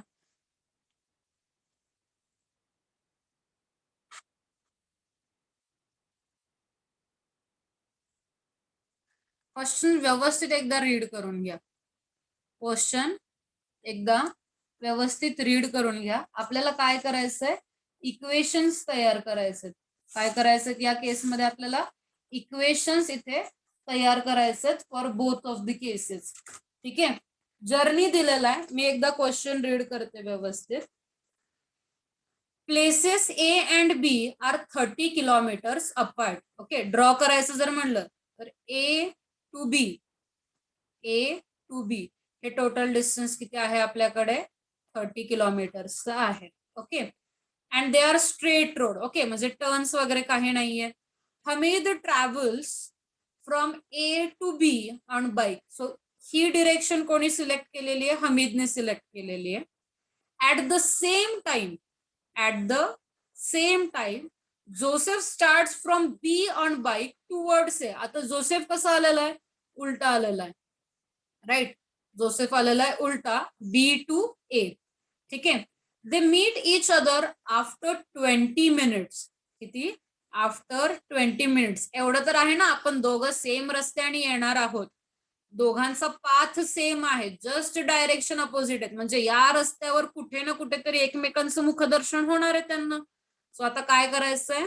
so after 20 minutes if Joseph would have started B at the same time but in opposite direction instead towards of a. म्हणजे त्यांचं म्हणणं काय की जर ठीक आहे आता तो असा उलटा गेला तेव्हा त्यांचा मीटअपचा पॉइंट लेट्स इथे जर ते भेटले तर किती टाइम नंतर भेटलेले ते? आफ्टर 20 मिनिट्स भेटले होते. काय? आफ्टर 20 मिनिट्स भेटले होते. बट आता सेकंड कंडिशन दिलेली आहे. जर जोसेफने बी पासून जर्नी स्टार्ट केली असती. ओके, बी पासून जर्नी त्याने स्टार्ट केली असती या केसमध्ये. आता हमीद आहे तसंच चाललाय. हा, हमीद काही चेंज करत नाहीये. बट आता जोसेफने काय केलेलं आहे तर इथून त्याने इकडे जर्नी जायला सुरुवात केली. आता जोसेफ काय करतोय? इन्स्टेड ऑफ टुवर्ड्स ए म्हणजेच अपोजिट डायरेक्शन ऑफ ए. एच्या जवळ चाललाय का? हा, नाही, अपोजिट डिरेक्शनने चालला आहे. तर असं जाताना it would have so Hamid would have caught him after 3 hours.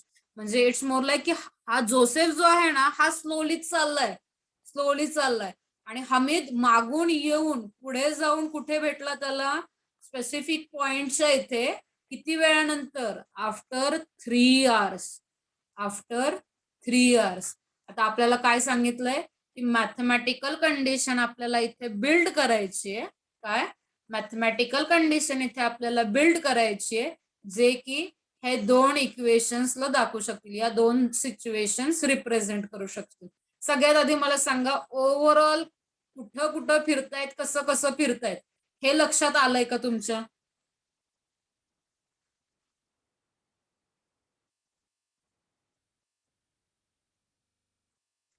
हे लक्षात आलंय का तुमच्या? प्लीज चॅटबॉक्स मध्ये मेन्शन करा लगेच.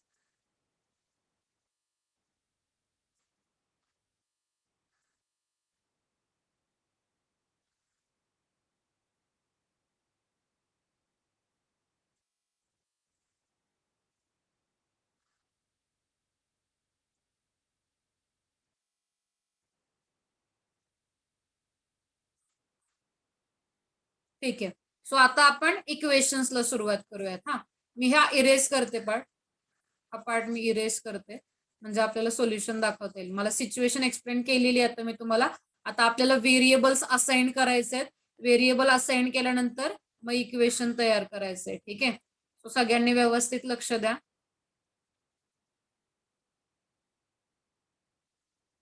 सो या केसमध्ये आता होणार कसं आहे? अझम्पशन करायचं आहे तर दोघांचेही स्पीड. काय? दोघांचेही स्पीड. हमीद आहे आणि जोसेफ आहे. हमीदचं स्पीड कन्सिडर करूयात आपण x किलोमीटर्स पर आवर आणि जोसेफचा स्पीड कन्सिडर करूयात y किलोमीटर्स पर आवर. ठीक आहे, अजम्पशन लक्षात आलंय दोघांच्याही स्पीड साठीचं.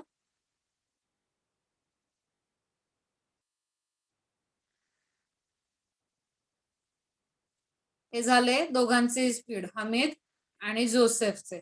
ओके, पुढे काय केलेलं आहे तर स्पीड आहेत. ओके, स्पीड आहेत आपण अज्युम केलेले.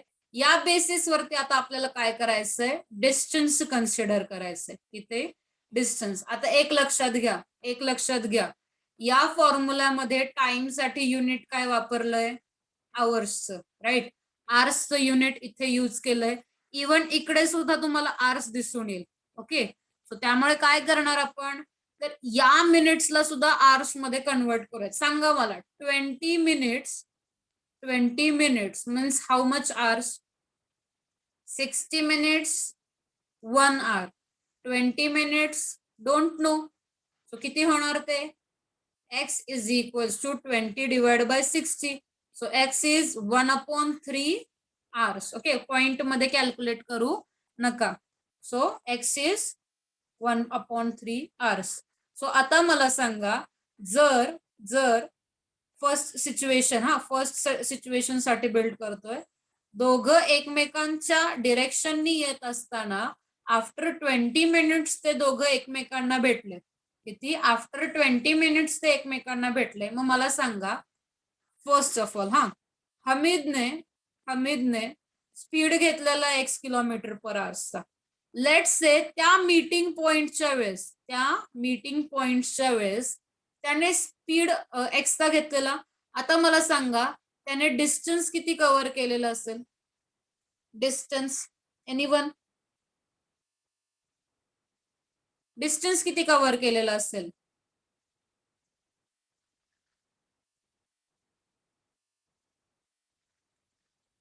Speed is equals to distance upon time. Time तिकडे जाऊन multiply, distance is equals to काय होणार, स्पीड इनटू टाइम. मग आता सांगा मला, हमीदने डिस्टन्स किती कव्हर केलं, स्पीड होता त्याचा x किलोमीटर्स पर आवर आणि टाइम किती होता 1/3 hours. म्हणजे त्याने डिस्टन्स किती कव्हर केलं, 1/3 x किलोमीटर्स. एवढं डिस्टन्स त्याने कव्हर केलेलं आहे. ठीक आहे, एवढं डिस्टन्स त्याने कव्हर केलेलं आहे. आता पुढे काय करणार बरं आपण कन्सिडर, सांगा. निम्म डिस्टन्स. आता एवढ्या पॉइंटला आपण भेटलो, राईट, एवढ्या पॉइंटला आपण भेटलो. आपल्याकडे एंटायर डिस्टन्स माहिती आहे आपल्याला. ओके, एंटायर डिस्टन्स माहितीये, ते किती होतं बरं, 30 किलोमीटर्स. किती होतं, 30 किलोमीटर्स. आता मला सांगा, सेम वेने जोसेफचा स्पीड होता y किलोमीटर पर आवर. त्याने किती डिस्टन्स कव्हर केलं बरं मीटिंग पॉइंटला यायला, 1/3 y. एवढंच डिस्टन्स त्याने कव्हर केलं. आता आपल्याला काय माहितीये, तर 1/3 x plus 1/3 y is equals to total distance is of 30 kilometres. आता मला सांगा सिच्युएशन काय भेटते आपल्याला, distance covered by Hamid plus distance covered by Joseph is equals to 30. दोनही 3 डिनॉमिनेटरचे कॉमन, ते इकडे जाऊन मल्टिप्लाय होणार. तुम्हाला इक्वेशन या केसमध्ये भेटत असतं, x plus y is equal to 3 × 3 9, 90 kilometres. आणि जे की तुम्हाला ऑप्शन ए च्या इथे दिसून येईल. पुढे जाण्याची काही आवश्यकताच नाहीये, एका सिच्युएशन वरूनच तुम्हाला पहिला ऑप्शन इथे भेटून जातोय. ओके, लक्षात आलं का?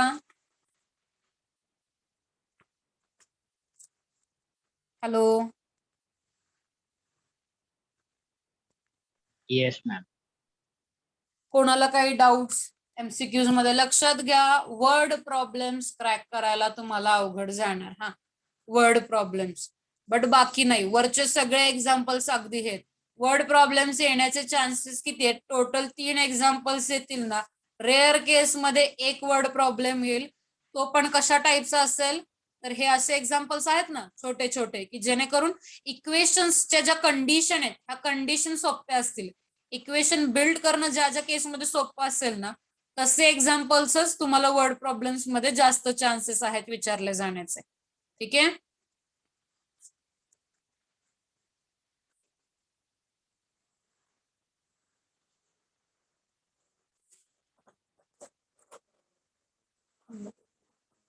अनलॉक करणं.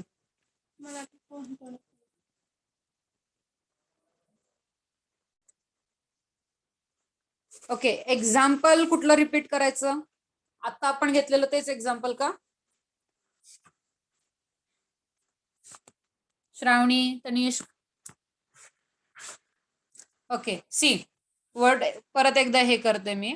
या केसमध्ये काय झालेलं? ओके, व्हाईट बोर्ड घेते मी. थांबा. सी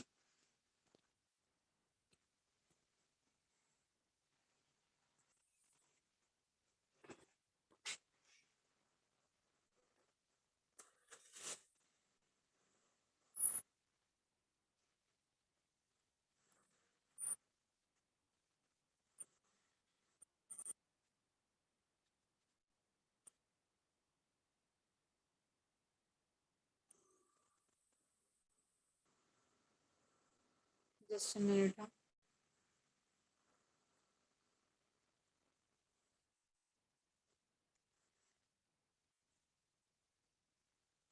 येस किरण.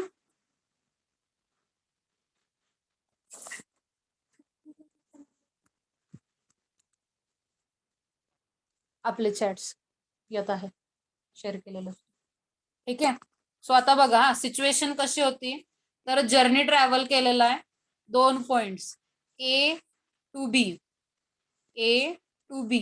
ओके, हमीद या डिरेक्शनने ट्रॅव्हल करतोय फर्स्ट केस मध्ये सुद्धा, सेकंड केस मध्ये सुद्धा हमीद याच डिरेक्शनने ट्रॅव्हल करतोय. फर्स्ट सिच्युएशन मध्ये जोसेफ काय करतोय? या डिरेक्शनने ट्रॅव्हल करतोय. आणि सेकंड कंडिशन मध्ये जोसेफ या डिरेक्शनने ट्रॅव्हल करतोय. ओके,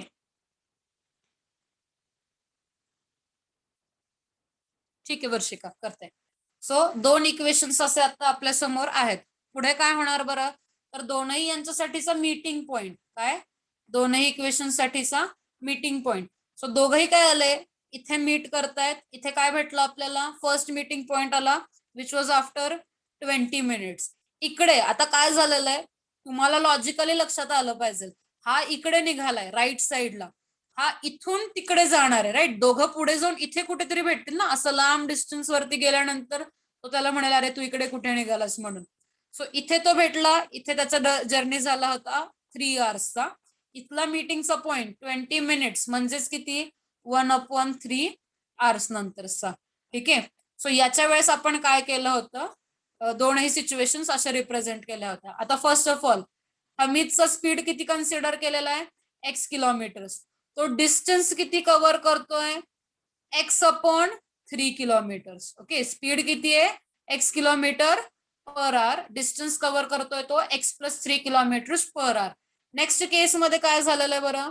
तर इथे परत हमीद सॉरी नेक्स्ट सिच्युएशन नाही, सॉरी सेम केसच्या वेळेस आपण जोसेफला जर कन्सिडर केलं तर जोसेफचा स्पीड आपण अज्युम केलेला आहे y किलोमीटर्स पर आवर. आणि तेव्हा त्याने डिस्टन्स किती कव्हर केलं होतं? तर y/3 kilometre per hour. Formula कुठला यूज केला होता हे डिस्टन्स शोधण्यासाठी? आपण speed is equals to distance upon time. Speed is equals to distance upon time हा फॉर्म्युला आपण इथे यूज केला होता. सो आता डिस्टन्सच्या बाबतीत काय भेटेल बरं आपल्याला? डिस्टन्स आपण हेच याच व्हॅल्यूज पुट केलेल्या आहेत. हा टाइम स्लॉट तिथे पुट केल्यानंतर हे फर्स्ट केस. सो फर्स्ट केस काय सांगते?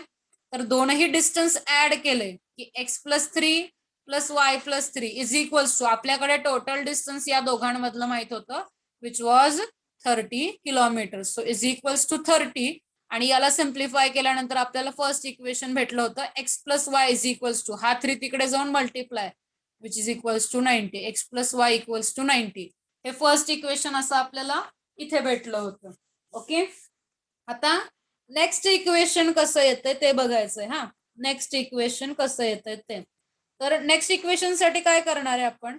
तर नेक्स्ट केस मध्ये काय झालेलं आहे आता, इथे फर्स्ट केस मध्ये टाइम घेतलेला 1/3 आवर्सचा. ओके, नेक्स्ट केस मध्ये टाइम किती घेतलेला आहे, 3 आवर्सचा. राईट, म्हणजे आता डिस्टन्स किती कव्हर झालेला असणार आहे, हमीदकडनं डिस्टन्स कव्हर होणार आता 3x किलोमीटर्स आणि जोसेफ कडनं डिस्टन्स किती कव्हर होणार आहे आता इथे 3y kilometres. Second condition explain करते हा वर्षिका. 3x आणि 3y हे दोन इथे झाले. आता according to second condition, okay,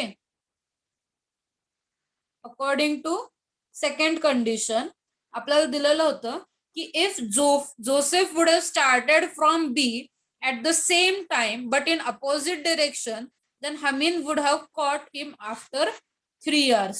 Okay, किती वेळाने कॉट केलं असतं त्याने त्याला 3 hours मध्ये कॉट केलं असतं.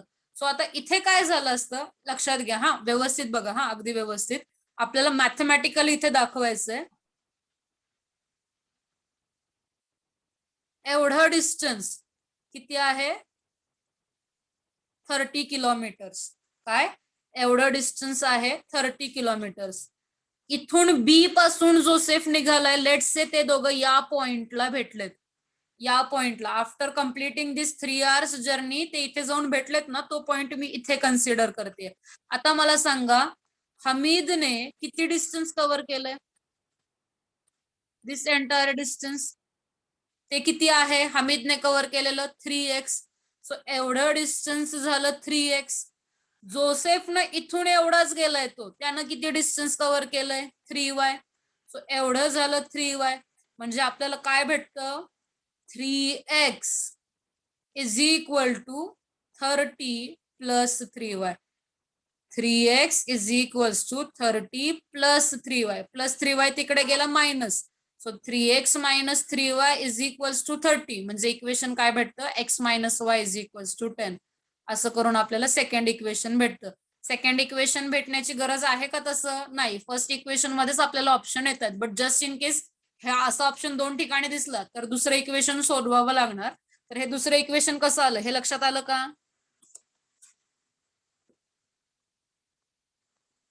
वर्षिका. सेकंड इक्वेशन हे टोटल एंटायर डिस्टन्स लक्षात घ्या. इथे येईपर्यंत हमीदने किती डिस्टन्स कव्हर केलेलं आहे 3x. राईट, जोसेफने किती डिस्टन्स कव्हर केलेलं आहे 3y. ओके, आणि हा ऑलरेडी एवढा पार्ट किती होता 30 kilometre. So 3x is equals to 30 plus 3y. इथून ही सिच्युएशन बिल्ड करून मी सेकंड इक्वेशन तयार केलं. कोणाला काही डाऊट, कोणाला काही डाऊट.